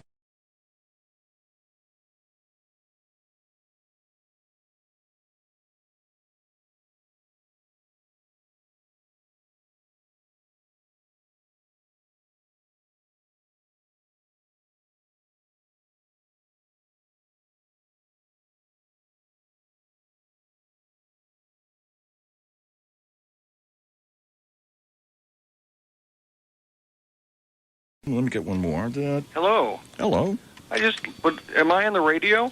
Oh, dear. Yes, you are. Could I just suggest to your California listeners that since the polls are still open, that the polls are open? Yes, for the governor of California, that they vote for Don Geronimo, especially if they're using the punch card ballot. They should stick their dipstick in Don Geronimo's hole. Well, that's certainly one way of looking at it, and we all here thank you for that. Could I just say one more thing? I'm not sure, but okay. I just want to say fuck Lisa Remedy. She's not that hot. Oh, now, stop. This is disgusting. Yeah, it is. Why did you do that? I mean, no, come on, be real for a second. Explain yourself. Can you? Yes. Why did you do that? What? I mean, you behaved so badly just now. Because, come on. Well, guy to guy, come on. Why? I must be drunk. Yeah, no. You don't get off that easy, pal. You're not drunk. Now, why did you do it? Come on. What guy thing made you do that? Farfalotus of the blowhole, I would imagine. No, that's not it either. Come on, what is it? Swollen taint. Oh, jeez, Hairy nipples? No, I won't do it either. That won't do it. Thank you for sharing. Let me get one more. Hello. Hello. Am I on the radio? Oh, dear. Yes, you are. Could I just suggest to your California listeners that since the polls are still open, that the polls are open? Yes, for the governor of California, that they vote for Don Geronimo, especially if they're using the punch card ballot. They should stick their dipstick in Don Geronimo's hole. Well, that's certainly one way of looking at it, and we all here thank you for that. Could I just say one more thing? I'm not sure, but okay. I just want to say fuck Lisa Remedy. She's not that hot. Oh, now, stop. This is disgusting. Yeah, it is. Why did you do that? I mean, no, come on, be real for a second. Explain yourself. Can you? Yes. Why did you do that? What? I mean, you behaved so badly just now. Because, come on. Well, guy to guy, come on. Why? I must be drunk. Yeah, no. You don't get off that easy, pal. You're not drunk. Now, why did you do it? Come on. What guy thing made you do that? Farfalotus of the blowhole, I would imagine. No, that's not it either. Come on, what is it? Swollen taint. Oh, jeez, Hairy nipples? No, I won't do it either. That won't do it. Thank you for sharing.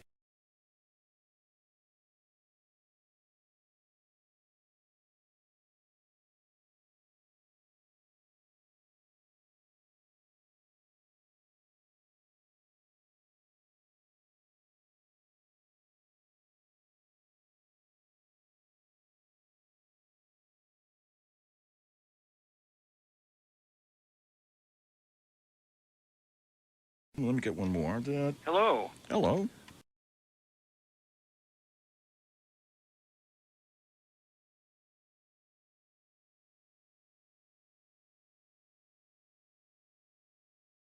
We have Elvis impersonators in the studio. WNBC, hello. Hi, I have to vote for the first one, and I'd also like to know why when you just asked the second one. I'm sorry, I'm not familiar with their names. I haven't been listening that long. All right, Bob Wetter, Ron Allen, and Lee Elvis. I guess it's Ron, the one with the production. Yeah. Why won't you sing a cappella? I don't understand why you can't. It's like people stop me in the street and they say, "Gee, you look just like Elvis Presley. Sing something for me," and I will not do it. You have to remember something. I'm doing this, although I'm doing it for fun, I am doing it professionally, to the best of my ability. And you do not ask a professional. You don't walk up to a dentist and say, "Will you look at my teeth?" Okay. Yeah, but those aren't well, he wants he wants a proper environment in which to do his performance, and you have to respect that in any performance artist. Yes, you can't do justice jumping around on a street corner doing Elvis unless Elvis jumped around on a street corner. But were the vocals with those recordings? What do you do for a living? Excuse me? What do you do for a living? I'm a garbage collector. Could you collect some right now for us? Can you lick the bottom of my scrotal sac? I could, but I'd rather not because I think I'd get nauseous. But thank you very much. Love it. That was our general manager. Boy, a little hostility there, huh? Little hostile. Yeah, that was over there. That was,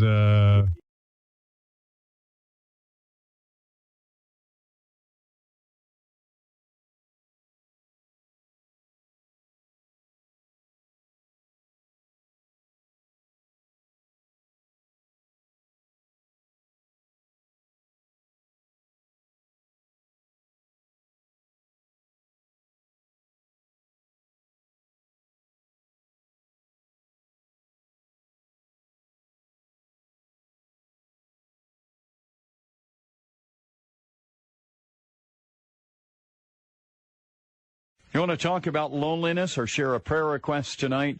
Maybe even a word of testimony, what God's been doing in your life? Frank is in New York listening over WAWZ. Thanks for calling us, Frank. Good evening, gentleperson. Evening, sir. Anyway, I heard your topic about feeling alone, even alone in a crowd, and there are times when I feel alone in a crowd of one. And in my church, my pastor, Pastor Buzz Burbank, has stated on many occasions, I have taken drugs, I have imbibed in alcohol, I've had sex with women, but there's nothing like a good dose of Jesus Christ. And I was wondering if Jesus were alive today, if he would be listening to the Don and Mike show. Well, that's a great question. Bless you. I think the reality is, I think he'd be doing the kind of things he was doing in the New Testament. Do you smell your own farts? I'm sorry, sir. We really can't, have you using language like that on the air. And while we care about Frank and we pray for him, and certainly our hearts go out to him, and I'm grateful that he's involved in a church. And I want to encourage folks to pray for Frank and his own loneliness and the issues that he's dealing with in his own life, and most of all, that the Lord will be able to help him deal with some of the things that he needs to deal with.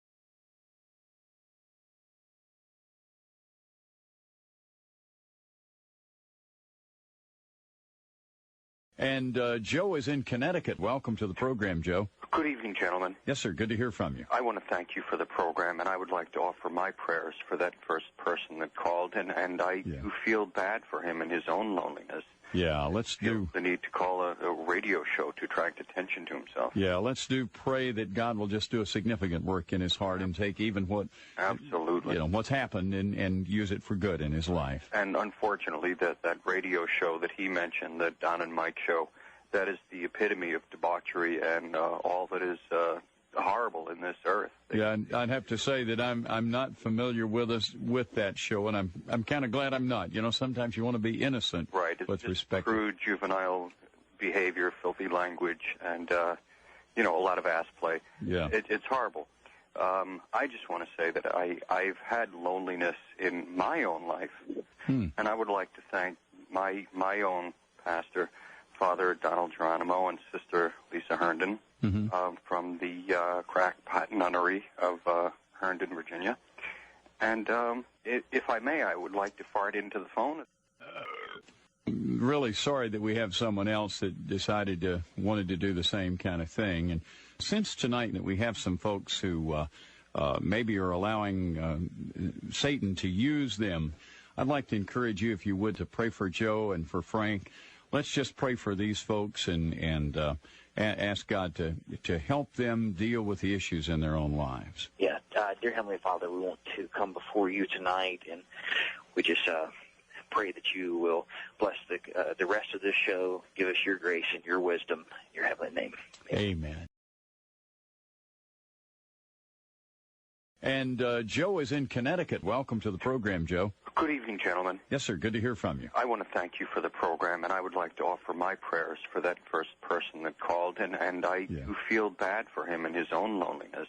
Yeah, let's do the need to call a radio show to attract attention to himself. Yeah, let's pray that God will just do a significant work in his heart and take even what what's happened and use it for good in his life. And unfortunately, that radio show that he mentioned, the Don and Mike show, that is the epitome of debauchery and all that is horrible in this earth. Yeah, I'd have to say that I'm not familiar with that show, and I'm kind of glad I'm not. Sometimes you want to be innocent, right? It's with just respect. Crude, juvenile behavior, filthy language, and a lot of ass play. Yeah, it's horrible.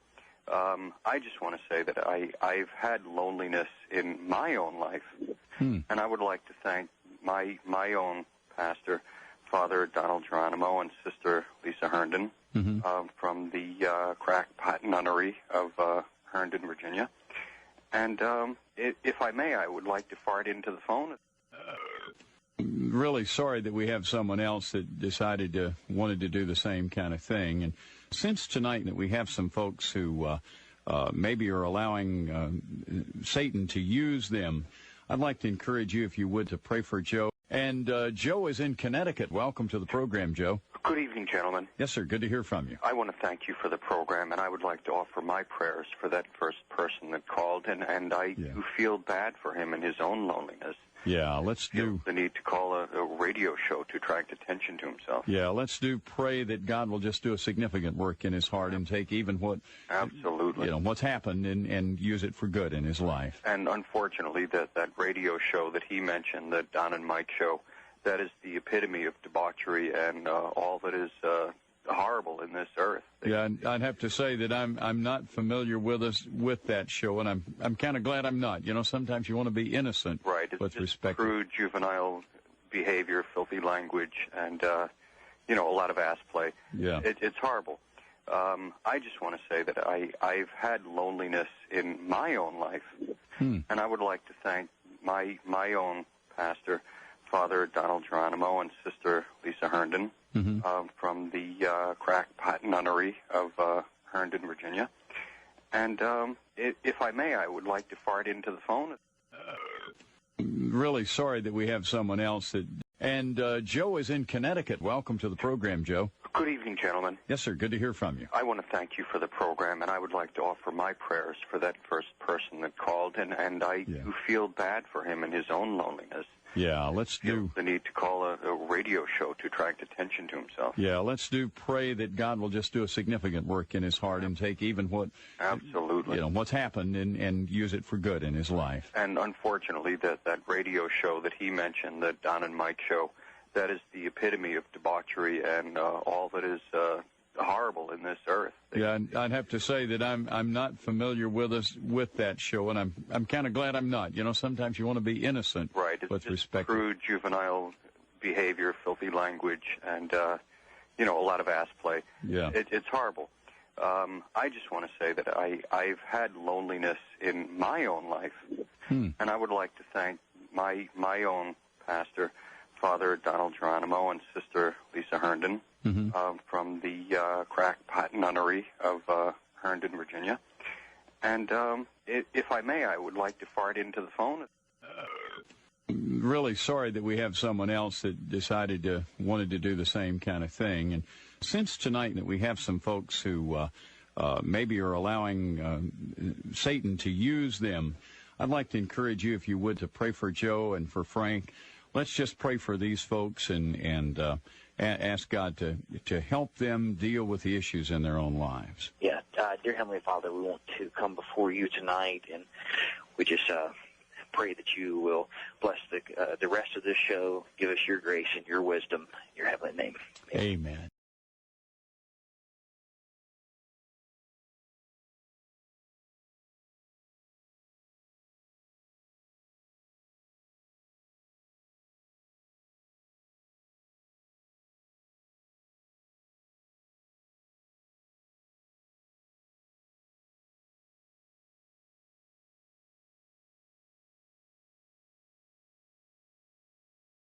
We've been discussing loneliness issues and taking prayer requests.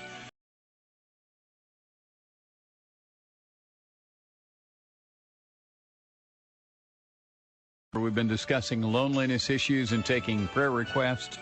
And Richard is our next caller. He's listening in Washington, D.C. Hello, Richard. Good evening, gentlemen. Thanks for calling. I hope y'all can hear me all right, because I'm on the Beltway outside Washington, D.C. We can hear you very well. I've been listening to y'all for about 40 minutes, and I really appreciate your program. I'm calling with a prayer request. I'm a long-distance truck driver, and I would like you to ask, in Jesus' name, please get me off the road and get me back home to my family. Well, we will do that right now. And to help me get back to my chosen career. Yes, sir. And I would also like, in Jesus' name, to pray that the Don and Mike show come on live. Right. Well, let's pray for this individual, okay? I'd really, I think it'd be appropriate for everyone to pray and for you to, lead in a sinner's prayer.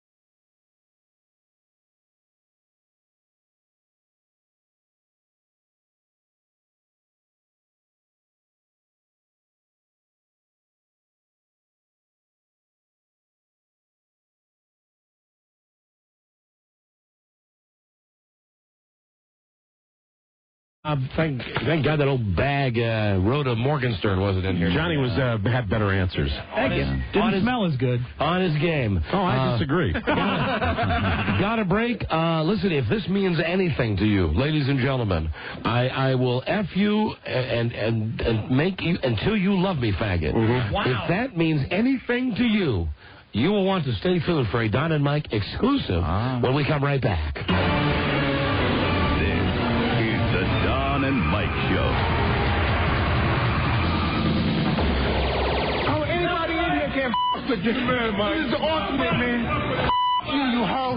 Come and say in my face like that. You for everybody. You bitch. Come on, you bitch. You're scared, coward. You got man enough to with me. You can't last 2 minutes in my world, bitch. Look at you scared now, you hoe. Scared like a little white scared of the real man. I'll you till you love me, faggot. And she was saying that she was 2 weeks pregnant. And I didn't believe it because when you're 2 weeks, just 2 weeks pregnant, you can't really tell just because you haven't seen your menstruation. Hey, where's the music? It's where the comedy never completes. The Don and Mike Show. Before we get to our guest here, we have a real guest coming in the studio. Right? I understand that this is a bowling challenge. A bowling challenge. Really? In the studio right now. How you doing? Hello. Enter and sign in. You are? John the Cop. John the Cop. Hey, John. How are you? We're doing great, Johnny. Good. Okay, go ahead. A couple of the fellas and I were listening to the radio just a little while ago, and we heard you had a little snafu at the Port Authority bowling alley. Yeah. So we decided to get together, and we're going to get a couple guys, and we're going to try to represent every borough. We're going to try to get a cop from every borough. There you go. And we'd like to issue a challenge to you. Very good. Maybe turn it into a little charity event for the Widows and Orphans Fund. Oh, of course. And hold it at a bowling alley that would hold a couple of hundred people, because I know we would get a real good turnout. Yep. And... you know, we're not going to get no ringers. We're going to get some guys who could bowl in the 80s, 90s, maybe a couple, maybe one or two that could bowl. Why am I having trouble believing that? But I think it'll be a real good time, and everybody enjoy themselves, and it'll be good for a good cause. All right, so we get cops from all the boroughs. It'll be the gutter balls against New York City's finest. Yeah. How about this? How about if we just set up like one of them Jerry Lewis fish bowls at the door? Sure. Very good. And we say that, you know, to get in, whether you leave $1 or $20 or whatever, right? Just throw some dough in there, and that can all go towards the Widows and Orphans Fund. I think that's a great idea. Sounds fantastic to me, and I can guarantee you guys will have a plethora of NYPD memorabilia to take over. Oh, you know how we love that. Absolutely. You got it. You are on, my friend. John the Cop, Great. You're on. Thanks, Johnny. All right, thanks, guys. I appreciate it. All right, we're going to have a good time. Look forward to that. Set it up with Lisa. That'll be fantastic. Don and Mike, the lawman's friend. Absolutely. We'll collect more stuff. And maybe we'll get one of those cards for New York City. Yeah. Then all I need is one from Jersey for when I'm on the turnpike. Absolutely. You can just fly back and forth. And how come I've never heard of these cards in the D.C. area? I think they're everywhere. Well, really? I sure would like. God damn, I sure could use one in D.C. I know. But it's all for a good cause, Don. God damn it, honey. Retroactive. God damn it. I could use one of those cards. Okay. So that's John the Cop. He wanted to come in and challenge us, cops from all 5 boroughs, or how many boroughs are there? 5? I think there's 5. Right, 5 boroughs. Manhattan, Bronx. So that'll be happening soon. Next week, we're bowling a team called the Turd Cutters. We're going to be bowling them at 9 o'clock next Wednesday night at Chantilly Bowl America. Shanty Bowl America. Bowl America is on Stonecroft Boulevard in Shanty, Virginia. That's a really nice alley. You guys are going to like the business. Yeah, I've been there. That's a good one. Go Balls! Go Balls! And 2 weeks from now, we bowl the stars from One Life to Live, the ABC soap opera. I can't wait. Big fun. A bunch of good stuff coming up on the show. Listen, you want to enter the contest to have the Las Vegas-style show at your home on Super Bowl Saturday. Tomorrow, we're going to devote an entire break to reading some of the best entries we've received. Excellent. Monday, we will select the winner, and we'll be at somebody's house next Saturday night with the Las Vegas-style show. So you'll want to fax in your letter and tell us why we should come to your house, no matter where you live. Fax a letter. We'll pick the best letter, and we'll be there a week from Saturday night with the Las Vegas-style show. Fax number 800-636-6410. Okay, that's it. That's all the business. Is Mike ready? Let's, ladies and gentlemen, welcome Tyson, bring him in, please. Former heavyweight champion of the world. Man who will F you until you love him, faggot. You couldn't last 2 minutes in my world. Sit down. Sit down. You're such a hoe. Mike, please. White boy. It's okay, you're among friends. You couldn't last 2 minutes in my world. Have a seat. You couldn't last 2 minutes in my world, hoe. Take a breath. Bitch. Chill. Can you cry? I tell you right now. What? You scared? You look so scared. I'm not scared. You're just so scared. You're just so scared. Oh, bitch. I ask you till you love me, faggot. Hey, now listen, hold on. Why would you say... You're so scared. Put me in a straitjacket. Why would you say to someone, I'll F you until you love me, faggot? That's good. Very good. Maybe turn it into a little charity event for the Widows and Orphans Fund. Oh, of course. And hold it at a bowling alley that would hold a couple of hundred people, because I know we would get a real good turnout. Yep. And, you know, we're not going to get no ringers. We're going to get some guys who could bowl in the 80s, 90s. Maybe a couple, maybe one or two that could bowl. Why am I having trouble believing that? But I think it'll be a real good time, and everybody enjoy themselves, and it'll be good for a good cause. All right, so we get cops from all the boroughs. It'll be the gutter balls against New York City's finest. Yeah. How about this? How about if we just set up like one of them Jerry Lewis fish bowls at the door? Sure. Very good. And we say that, you know, to get in, whether you leave $1 or $20 or whatever, right? Just throw some dough in there, and that can all go towards the Widows and Orphans Fund. I think that's a great idea. Sounds fantastic to me, and I can guarantee you guys will have a plethora of NYPD memorabilia to take over. Oh, you know how we love that. Absolutely. You got it. You are on, my friend. John the Cop, you're on. Thanks, Johnny. All right, thanks, guys. I appreciate it. All right, we're going to have a good time. Look forward to that. Set it up with Lisa. That'll be fantastic. Don and Mike, the lawman's friend. Absolutely. We'll collect more stuff. And maybe we'll get one of those cards for New York City. Yeah. And then all I need is one from Jersey for when I'm on the turnpike. Absolutely. You can just fly back and forth. And how come I've never heard of these cards in the D.C. area? I think they're everywhere. Well, really? I sure would like. God damn, I sure could use one in D.C. I know. But it's all for a good cause, Don. God damn it, honey. Retroactive. God damn it. I could use one of those cards. Okay. So that's John the Cop. He wanted to come in and challenge us, cops from all 5 boroughs, or how many boroughs are there? 5? I think there's 5. 5 boroughs. Manhattan, the Bronx. So that'll be happening soon. Next week, we're bowling a team called the Turd Cutters. We're going to be bowling them at 9 o'clock next Wednesday night at Chantilly Bowl America. Excuse me, Shanty Bowl America. Bowl America is on Stonecroft Boulevard in Shanty, Virginia. That's a really nice alley. You guys are going to like the business. Yeah, I've been there. That's a good one. Go Balls! Go Balls! And 2 weeks from now, we bowl the stars from One Life to Live, the ABC soap opera. I can't wait. Big fun. A bunch of good stuff coming up on the show. Listen, you want to enter the contest to have the Las Vegas-style show at your home on Super Bowl Saturday. Tomorrow, we're going to devote an entire break to reading some of the best entries we've received. Excellent. Monday, we will select the winner, and we'll be at somebody's house next Saturday night with the Las Vegas-style show. So you'll want to fax in your letter and tell us why we should come to your house no matter where you live. Fax a letter. We'll pick the best letter, and we'll be there a week from Saturday night with the Las Vegas-style show. Fax number 800-636-6410. Okay, that's it. That's all the business. Is Mike ready? Let's, ladies and gentlemen, welcome Tyson, bring him in, please. Former heavyweight champion of the world. Man who will... He's already... Will F you until you love him, faggot. You couldn't last 2 minutes in my world. Sit down. Sit down. You such a hoe. Mike, Sit down. please. White boy. It's okay, you're among friends. You couldn't last 2 minutes in my world. Have a seat. You couldn't last 2 minutes in my world, hoe. Take a breath. Bitch. Chill. Did you cry? I tell you right now. What? You scared? You look so scared. I'm not scared. You're just so scared. You're just so scared. Oh, bitch. I ask you till you love me, faggot. Hey, now listen, hold on. Why would you say... You're so scared. Put me in a straitjacket. Why would you say to someone, I'll F you until you love me, faggot? That's because he shouted profanities at me. No one shouted profanity at you. I was standing up on stage and he shouted profanities at me. Oh, bitch. I just thought you can't last 2 minutes in my world. You hoe. White bitch. I tell you right now, you can't last 2 minutes in my world, white bitch. Why you call me a white bitch? Because you're so scared. You're so scared right now. Look at your face. Look at your face, you hoe, you white bitch. I'll tell you something. You just can't last 2 minutes in my world. Come on now, you just see if you can last with me up here on this stage. You white hoe bitch. I ask you till you love me, faggot. You've had some good opportunities, but you... Scared? You got scared, you are white boy. You've had good opportunities, but you wrecked so them. Scared. You're such a scared hoe bitch. White bitch. Oh, bitch!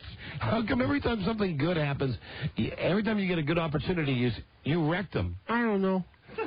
It's one of the things. I don't like getting together with other people, and I just don't want to go back to jail. Why? I don't like the things you see. Like what? You go to the shower. Yeah. You look guys' rectums. Oh. See all the bad stuff like that. You unkind hoe, bitch! Wait a minute, hold you're on. scared. Look how scared you are. You just wee-wee in your pants. Did you You wee-wee in your pants. You just can't last 2 minutes in my world. Hoe, bitch! Did you hear the story that I don't care. poor Lennox Lewis had to get a tetanus shot? I don't care what. I didn't have to do a tetanus shot. Lennox I Lewis didn't bite him. Lennox Lewis had to get a tetanus shot. What are you looking at? What are you looking at, hoe? I'm looking at the boxing champion, Mike Tyson. You goddamn right. You can't last a second. Look how scared you are. Well, I'm not really scared, but you're Look how right. scared you are, you hoe, bitch. You're off the medicine, aren't you, Mike? You white hoe, bitch. You suck. Can't last 2 minutes. Get away from me. Yeah, All right. careful, Rob. Careful. I have the queer quality of insanity. Hey, are you a fag or what? What you call me? A fag. I'm no fag. Well, now, why you talk? That's the way you talk. That's the way you express yourself in prison. Well, now, wait a minute. Hold on. That's the way I'm supposed to do it. So I say I F you till you love me. I make you mine. It's all about power. But why did you say to the reporter, I'll F you till you love me? I was trying to get in his face. I was talking smack to him.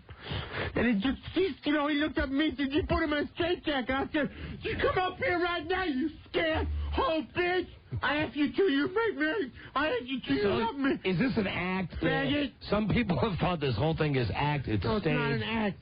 It just got out of hand with the publicity stunt that got out of hand. I really want to fight Lennox, and we just, I just don't understand. People don't understand me. They think they can. I'm not supposed to be Mr. Popularity. I'm supposed to be gay. Supposed to be gay?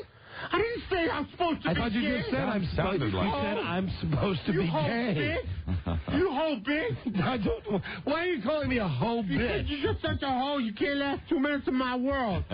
You try to get up here, call me gay? Let me ask you a question. I just last 2 minutes. I asked you to. You love me, faggot. Would you take calls from our listeners? I take calls from anybody you want. I can stand up to anybody. Really? What are you laughing at? What are you laughing at? You scared? No. I couldn't last 2 minutes in your world. Go home. What? You don't laugh at me, you big head with your square head. Oh, you're speaking of big head. Oh, I know all about you. Oh, I think you're fine. And F-er. I'm rooting for you. F you hoe. I'm rooting for you. I'll talk to your listener audience if you want. Let me open the lines up That here. would be an extreme pleasure to talk to your audience. Unlock the telephones at Unlock your telephone. 877-365-3636. I'd like to encourage everybody to come out to MGM Grand and see the fight. There's not going to be a fight because the way you There's act. going to be a fight. There is too. Ho, bitch. There's going to be a fight. Why are you calling me a hoe? Because you said there's not going to be a fight. There's going to be a fight. You're not going to get your license because you're... I'm going to get my license back. There's going to be a fight. I'm going to get my license back. You talk like Cindy Brady. I don't talk like Cindy Brady. Yes, you do. I'll tell you right now, I'll fight your rectum, yo bitch. There he goes again. Oh, dear. I'll save it. Oh. I'll make it my own. I'll save it. I'll put it up on the wall, bitch. Hello, Don and Mike Show. You're on the air with Mike Tyson. Hello, this is Mike Tyson. Hello. Is Mike O'Meara out getting you some Paxil there, Mr. Tyson? I don't need that crap from you. You're scared. I can tell by talking to you on the phone how scared you are. What does Paxil rhyme with? Now, just don't screw with the Paxil. You just take that Paxil right now, and I'll put it where you don't care, and I'll make you my lover. Ooh. Do I have to pay $3.99 a minute for this call? Let me tell you something right now. You pay $3.99. You can't last 2 minutes on my telephone, bitch. Oh. Mike, you want to take another call? You scared like a bunny, bitch. Oh. Wow. You just as scared to eat your bunny. I'll talk to you. I'll bring him on. You talk to anybody you want. You All bring right. your bunch of little faggot elves. Hello. You go ahead, bring Don them and Mike. along with your tassels. Don and Mike Show. Hello. Yeah, bring. Hey, man. Tyson. Yeah, you wearing a dress, too? Yo, punk, you ain't nothing. You ain't nothing, I go into bitch. your world, I'll skip it here. I'll beat you down like the black man that you are. I tell you right now, you white whip you. bitch hole. You get to kill that. You ain't nothing. You got nothing. I tell you right now. Oh, now listen, now he's... No, wait, now what? Are you crying? I'm just get so There's no upset. crying in boxing. I just get so upset. I don't want to talk to you no more. Punk, You bitch. Woman. You little bunny bitch. I got to say, you know who won that phone call? I'll give the victory to the caller. No, you just scared bitch, bunny bitch, come hippity hoppity down the whole big trail. Caller wins. That's where you hide your Easter eggs and your rectum. All right, hold on. Here is our friend Robert, the angry mailman. Robert. Hi, bosses. Hey, Dad, there you go. How you doing, Robert? Boss, I got somebody need to talk to Mike. Now, wait, hold on a second. Are you mad because we're doing another black impression? Hey, Robert, don't screw up my bitch. Somebody needs to talk to Mike. Hold on 1 second. Hello there. This is, I need to represent Mr. Tyson right now. I tell you right now, you nothing but a postal bitch. Hey, F you, Mike. I tell you. I'm representing Juanita right now, but I represent you too. They need to shut the F up. They need to shut the F up. I tell you, postal hoe bitch. You're boring yourself in a bigger hole. You're already losing all the money. I tell you right now. Hold on, Robert. Are you trying to be Johnny Cochran? I'm Johnny Kingfish Cochran. Johnny Kingfish Cochran. I representing Juanita in her divorce. Now I'm representing Michael Tyson. Thank you very much, Mr. Johnny. That's great. Thanks for supporting me, and I just want to thank you and my maker. Let's go to, I just all these people, these I don't bunnies, know who's on this phone. hippity hoppy, scared Easter bunnies and their pink rabbit stews. These is going to be unscreened calls for Mike Tyson. Hello? Hey, how you doing? Hi, you're on the air with Mike Tyson. Hey, Mike Tyson, how you doing? Hey, you scared little mouse. I just want to ask you a question. You little mouse, shaky bitch, whole rodent. All right. What does Allah think about you being a faggot? I'm no faggot. You just can't stand the fact that I'm more successful than you are. Well, no, wait, hold on. Yes, this guy is right to call you a faggot because you... You say he's right to call me a faggot? You're such a whole bitch, bunny. He called me a whole I say you just an effing ballerina. It's what you are. You shamed Allah. You just do too. Holla, bitch, hole mouse. Well, you'll be going back to jail soon, so... I tell you, don't worry, I'm not going to jail. You just think you just still can't last in my world right now, you tutu wearing ballerina faggot. Mike, so you're on with Mike Tyson. I tell you right now, what do you want to say? Hello. What do you want to say? You want to come into my arena? Hello. You want to come into my arena? Okay, go ahead, you Nancy nurse dress wearing. You're on the air with Mike Tyson. Yo, Mike. What's that? You want some of this in the ring? Yeah, I got something for you in the ring. You can't last in the ring. I'm a professional boxer. I'll make you toss my salad like they did in jail, you little bitch. You toss my salad right now. You put on your tutu right now. Ballerina, whole bitch. I'll make you my white hoe, you bitch. I stay right now, skinny cat, big secretarial. Oh, face. Hello, Don. Secretarial. Hey, I gotta talk to Mike. Mike, you listening? What was that? Hold on, that one was you. Eat the bunnies and their pink rabbit stews. These is going to be unscreened calls for Mike Tyson. Hello? Hey, how you doing? Hi, you're on the air with Mike Tyson. Hey, Mike Tyson, how you doing? Hey, you scared little mouse. I just want to ask you a question. You little mouse, shaky bitch, whole rodent. All right. What does Allah think about you being a faggot? I'm no faggot. You just can't stand the fact that I'm more successful than you are. Well, no, wait, hold on. Yes, this guy is right to call you a faggot because you say he's right to call me a faggot? You're such a whole bitch, bunny. He called me a whole I say you just an effing ballerina. It's what you are. You shamed Allah. You just do too. Holla, bitch, hole mouse. Well, you'll be going back to jail soon, so... I tell you, don't worry, I'm not going to jail. You just think you just still can't last in my world right now, you tutu wearing ballerina faggot.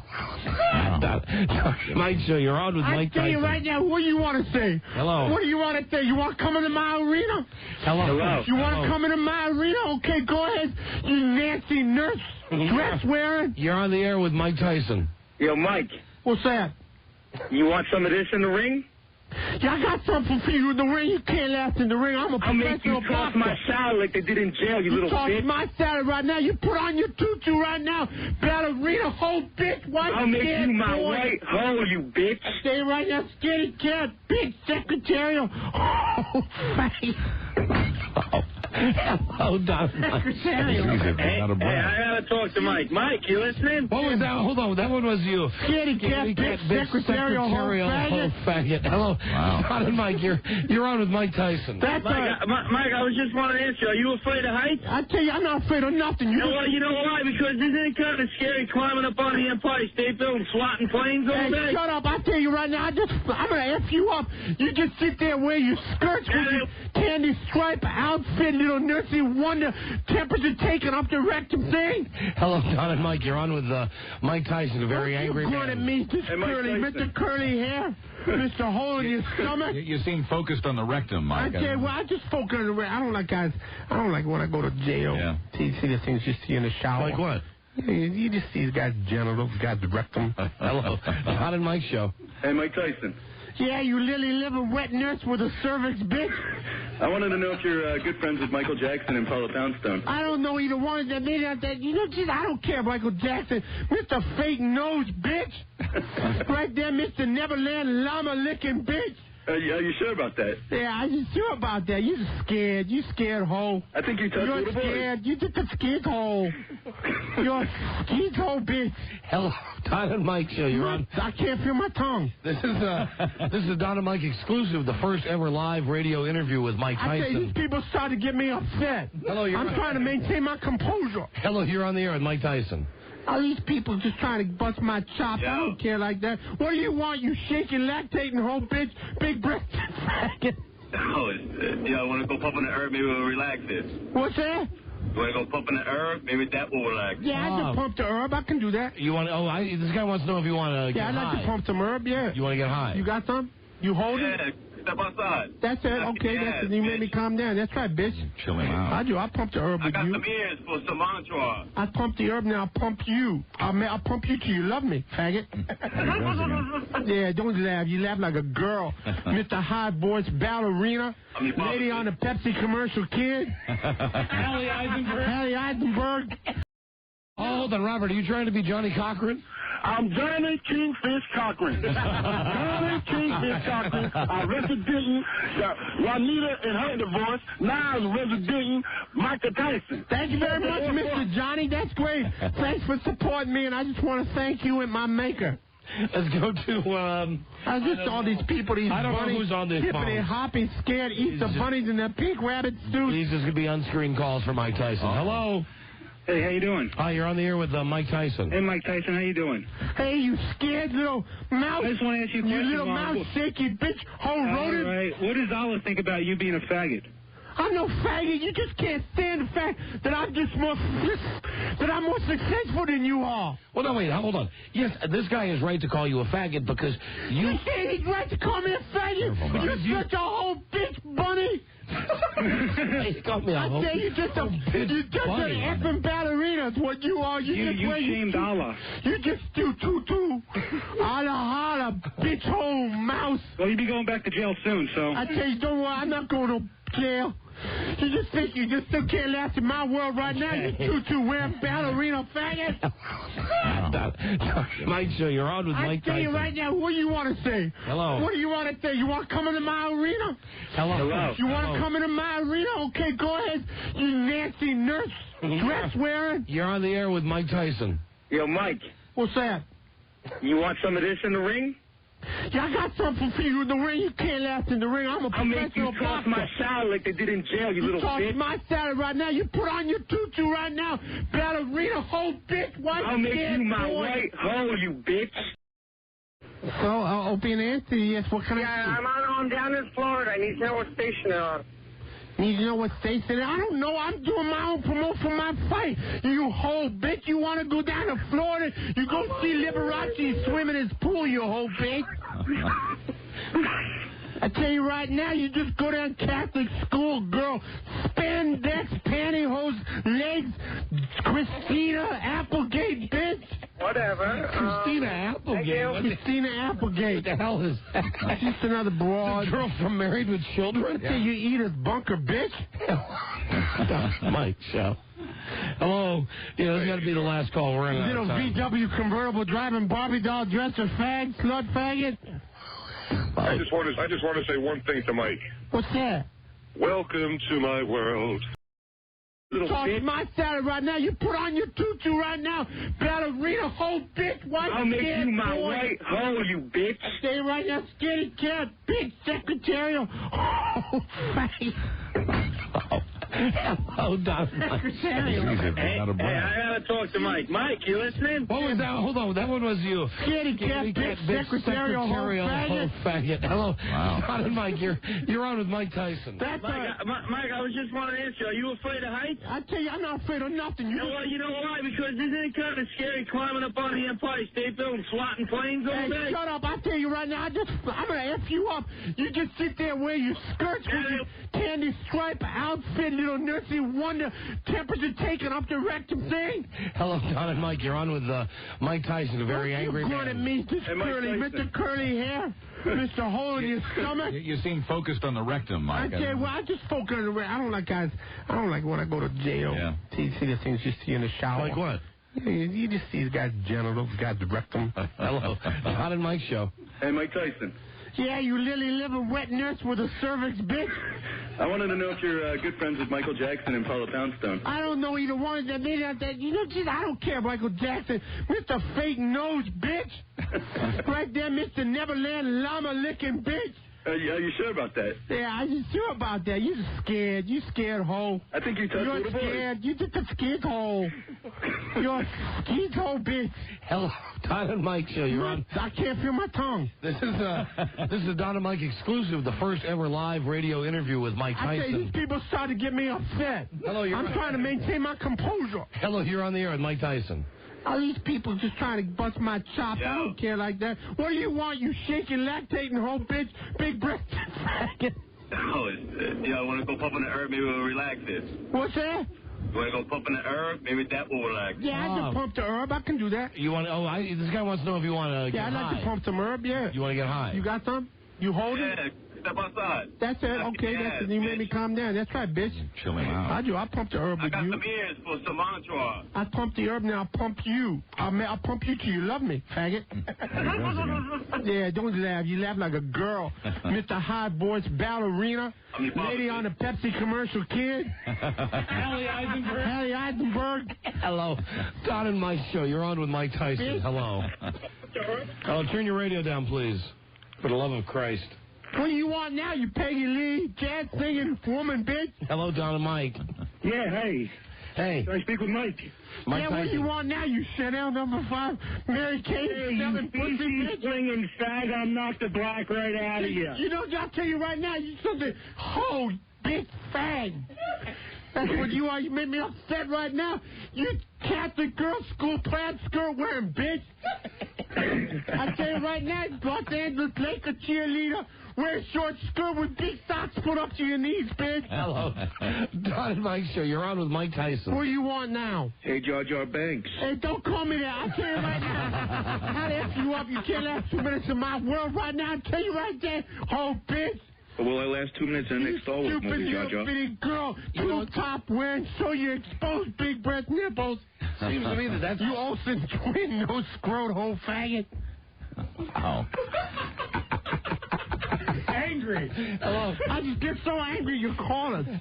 Wow. Don and Mike show. Hello, this is Mike Tyson. Hello, you're on the air. Hello. You're on with Mike Tyson. Yes, you're on with Mike Tyson. The gentleman. What can we do for you? Hello? All right, hold on a second. This is giving me a chance to catch my breath. Hello, Don and Mike show. You're on with Mike Tyson. May I have a sip of a Diet Coke? Sure. There we go. Hello. Hi, Mike. Hello, this is Mike Tyson. Hey, you remember me from prison? What's your name? My name is Drew. Remember me? We had some fun nights. Well, that's right. You were one of the first people I met. Oh, yeah. You remember what we did that night? I remember what I did to you. Yeah. Yeah, you remember you were the catcher. I was the pitcher. Yeah. I asked you until you loved me, faggot. Yes, you did. Oh, now it's started up again. There we go. I don't care right now. You tell me right now, you Mindy Cone facts of life, bitch. Hello, Don and Mike show. Hello. You're on with Mike Tyson. Turn your radio down. Oh, Christ. You know what? Hello. Why don't you just go to hell, you Betty Sue? No Adam's apple. Oh, bitch, faggot, Duchess. Hello?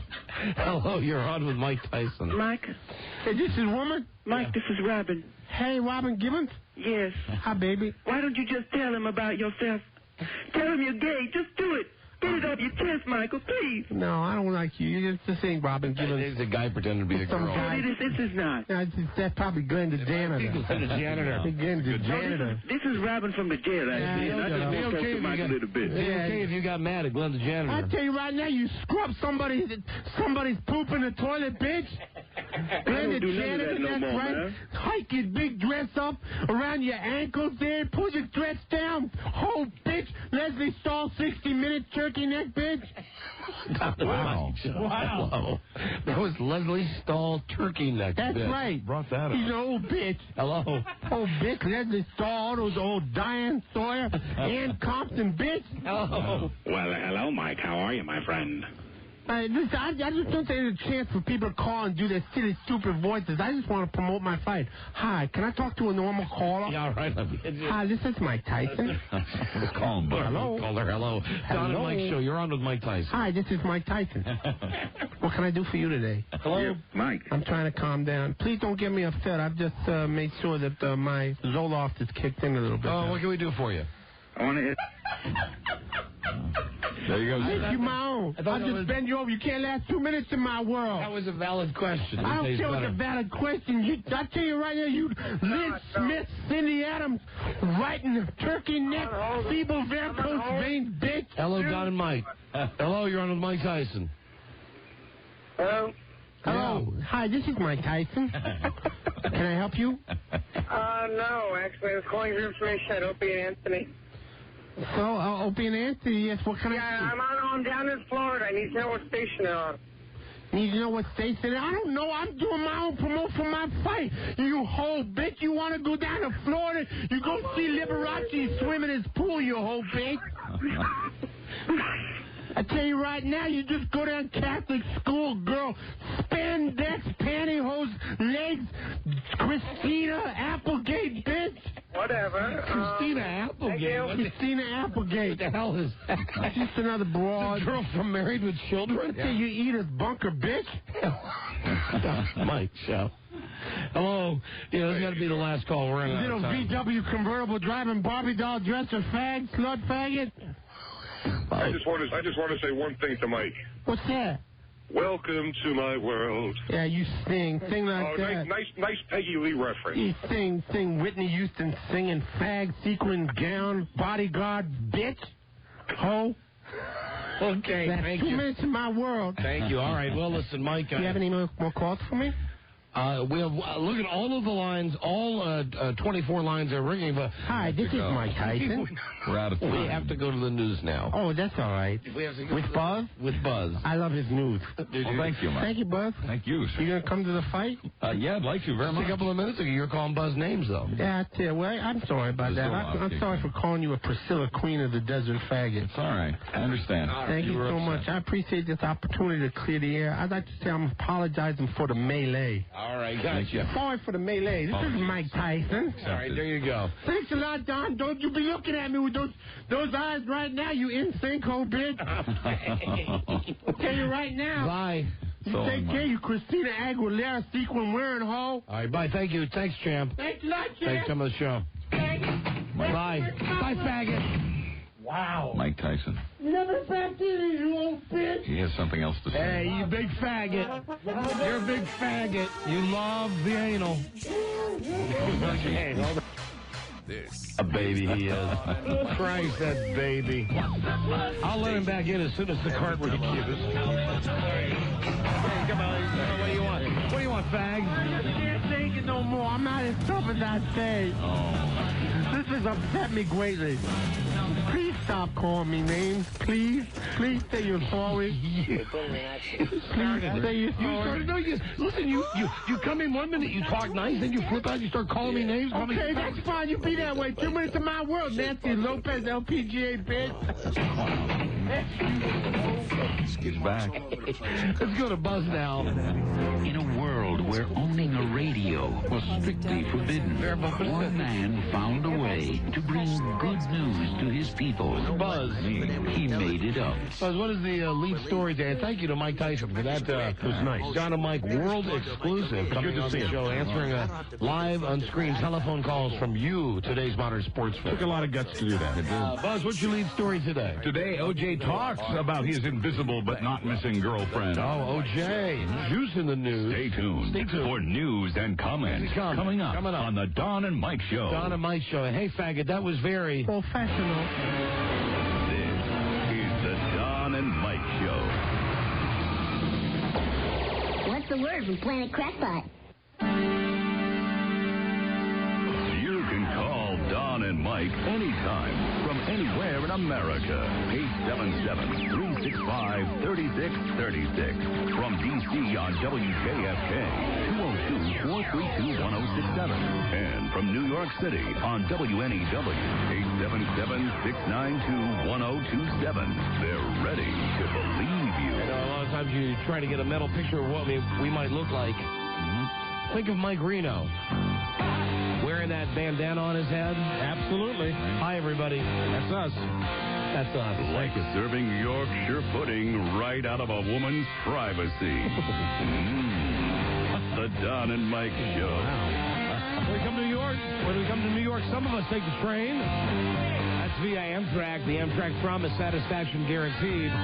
Call 1-800-USA-RAIL to make a reservation. Amtrak brings you Buzz Burbank's news and comments today, and now here is Buzz. Hi, Don and Mike. We still haven't seen O.J.'s off-and-on girlfriend, but he still says she's not missing and that he knows nothing about her dead cat. He told the New York Post, Slaying pussy. I don't know why I'm getting dragged into this. I bet that pussy's starting to smell, too. I bet it is, absolutely. We're quoting O.J. here. She's staying where she's been for most of the last 6 months, at a friend's house. I don't date her anymore, but we are still friends, as I am with all my ex-girlfriends. Oh, my God. Except Nicole, whose head you cut off. We know the same people and go to the same places. We do see each other quite often. I saw her last week. This week, I talked to her 2 days ago. These are quotes from O.J.? Yes. As for the cat, quoting again, I've never seen the cat, but animals die. This is about a dead cat. Another friend of mine in L.A., her dog got hit by a car, so... End quote. So there's a lifeless, dry pussy on the floor. O.J.'s remarks to the New York Post. The American-turned-Taliban soldier John Walker Lind is in federal court today, just outside Washington. Oski from Summer 42. With his hair and beard shaved away, he looks like that. What is the deal with him? I mean, how did he get so fat? We fed him bagels. Is that what it was? Bagels and cream cheese. Yeah, those carbohydrates. Yeah, that'll do it. The accused traitor will stand trial in Alexandria, Virginia, just a few miles from the Pentagon. No, why do we have to be so fair when we deliver the news in this country? And Buzz, I'm not busting your balls. Right. It's the accused traitor, the alleged... No! Let's string this guy up by his nuts. Well, look at I direct your attention to the fabulous New York Post with the headline, "The Rat's Back." Right. Okay, well, now... Taliban traitor Walker is home, head shaven, and chunky. That's it. But the New York Post doesn't count. That's not real news. I love that. You know what I mean? I mean, it's like when you listen to a guy like Buzz, or you listen to the news station, or you turn on goddamn Dan Rather. It's always got to be with that, you know. Just one time, and I'm not busting your balls. I understand. I take no offense I would like to, Dan Rather to go, hey, listen, hi, it's Dan Rather with the news. Dan Rather. I want to tell you something. God damn it, honey. This guy's a traitor, and I think we should castrate him tonight instead of the education of Max Bickford. There you go. 8 o'clock on CBS tonight. Then throw him into the sea. And if you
president and all my people get rich.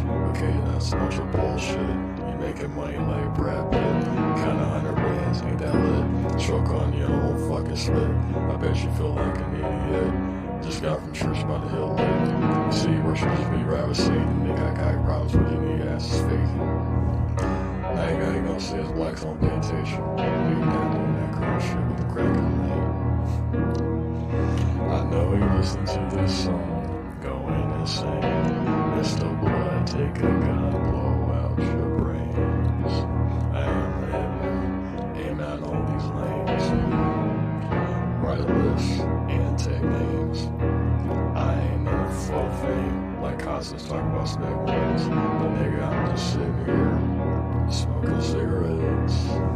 I'm just minding my own business. But this nigga over here talking about some freak shit. I'm in that abstract course, can describe this. Go talk to the Baphomet and check with him. Even he can't figure out a description. Didn't I tell you I am the ultimate atheist, bitch? J. Cole in here, bringing out the incense. Only reason why I reject is because I don't believe in repentance. Because I don't believe in God. You fucking faggots. Well, I'm sorry to offend you. I lost my homie, the trapping. Lord, I pray, rest his soul, the king. But you don't listen to me. This shit's too deep. I got so much to offer that may be blessed. Holy Spirit possessing me, I'm impressed. This is the happy song.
is tech that moves.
Critical alert from Microsoft. Your computer has alerted us that it is infected with the virus spyware. This virus is sending your credit card details, Facebook login, and personal emails to hackers remotely. Please call us immediately at the toll-free number listed so that our support engineers can walk you through the removal process over the phone. If you close this page before calling us, we will be forced to disable your computer to prevent further damage to our network. Error number 26688D33. Critical alert from Microsoft. Your computer has alerted us that it is infected with the virus and spyware. This virus is sending your credit card details, Facebook login, and personal emails to hackers remotely. Please call us immediately at the toll-free number listed so that our support engineers can walk you through the removal process over the phone. If you close this page before calling us, we will be forced to disable your computer to prevent further damage to our network. Error number 268D3. Critical alert from Microsoft. Your computer has alerted us that it is infected with the virus and spyware. This virus is sending your credit card details, Facebook login, and personal emails to hackers remotely. Please call us immediately at the toll-free number listed so that our support engineers can walk you through the removal process over the phone. If you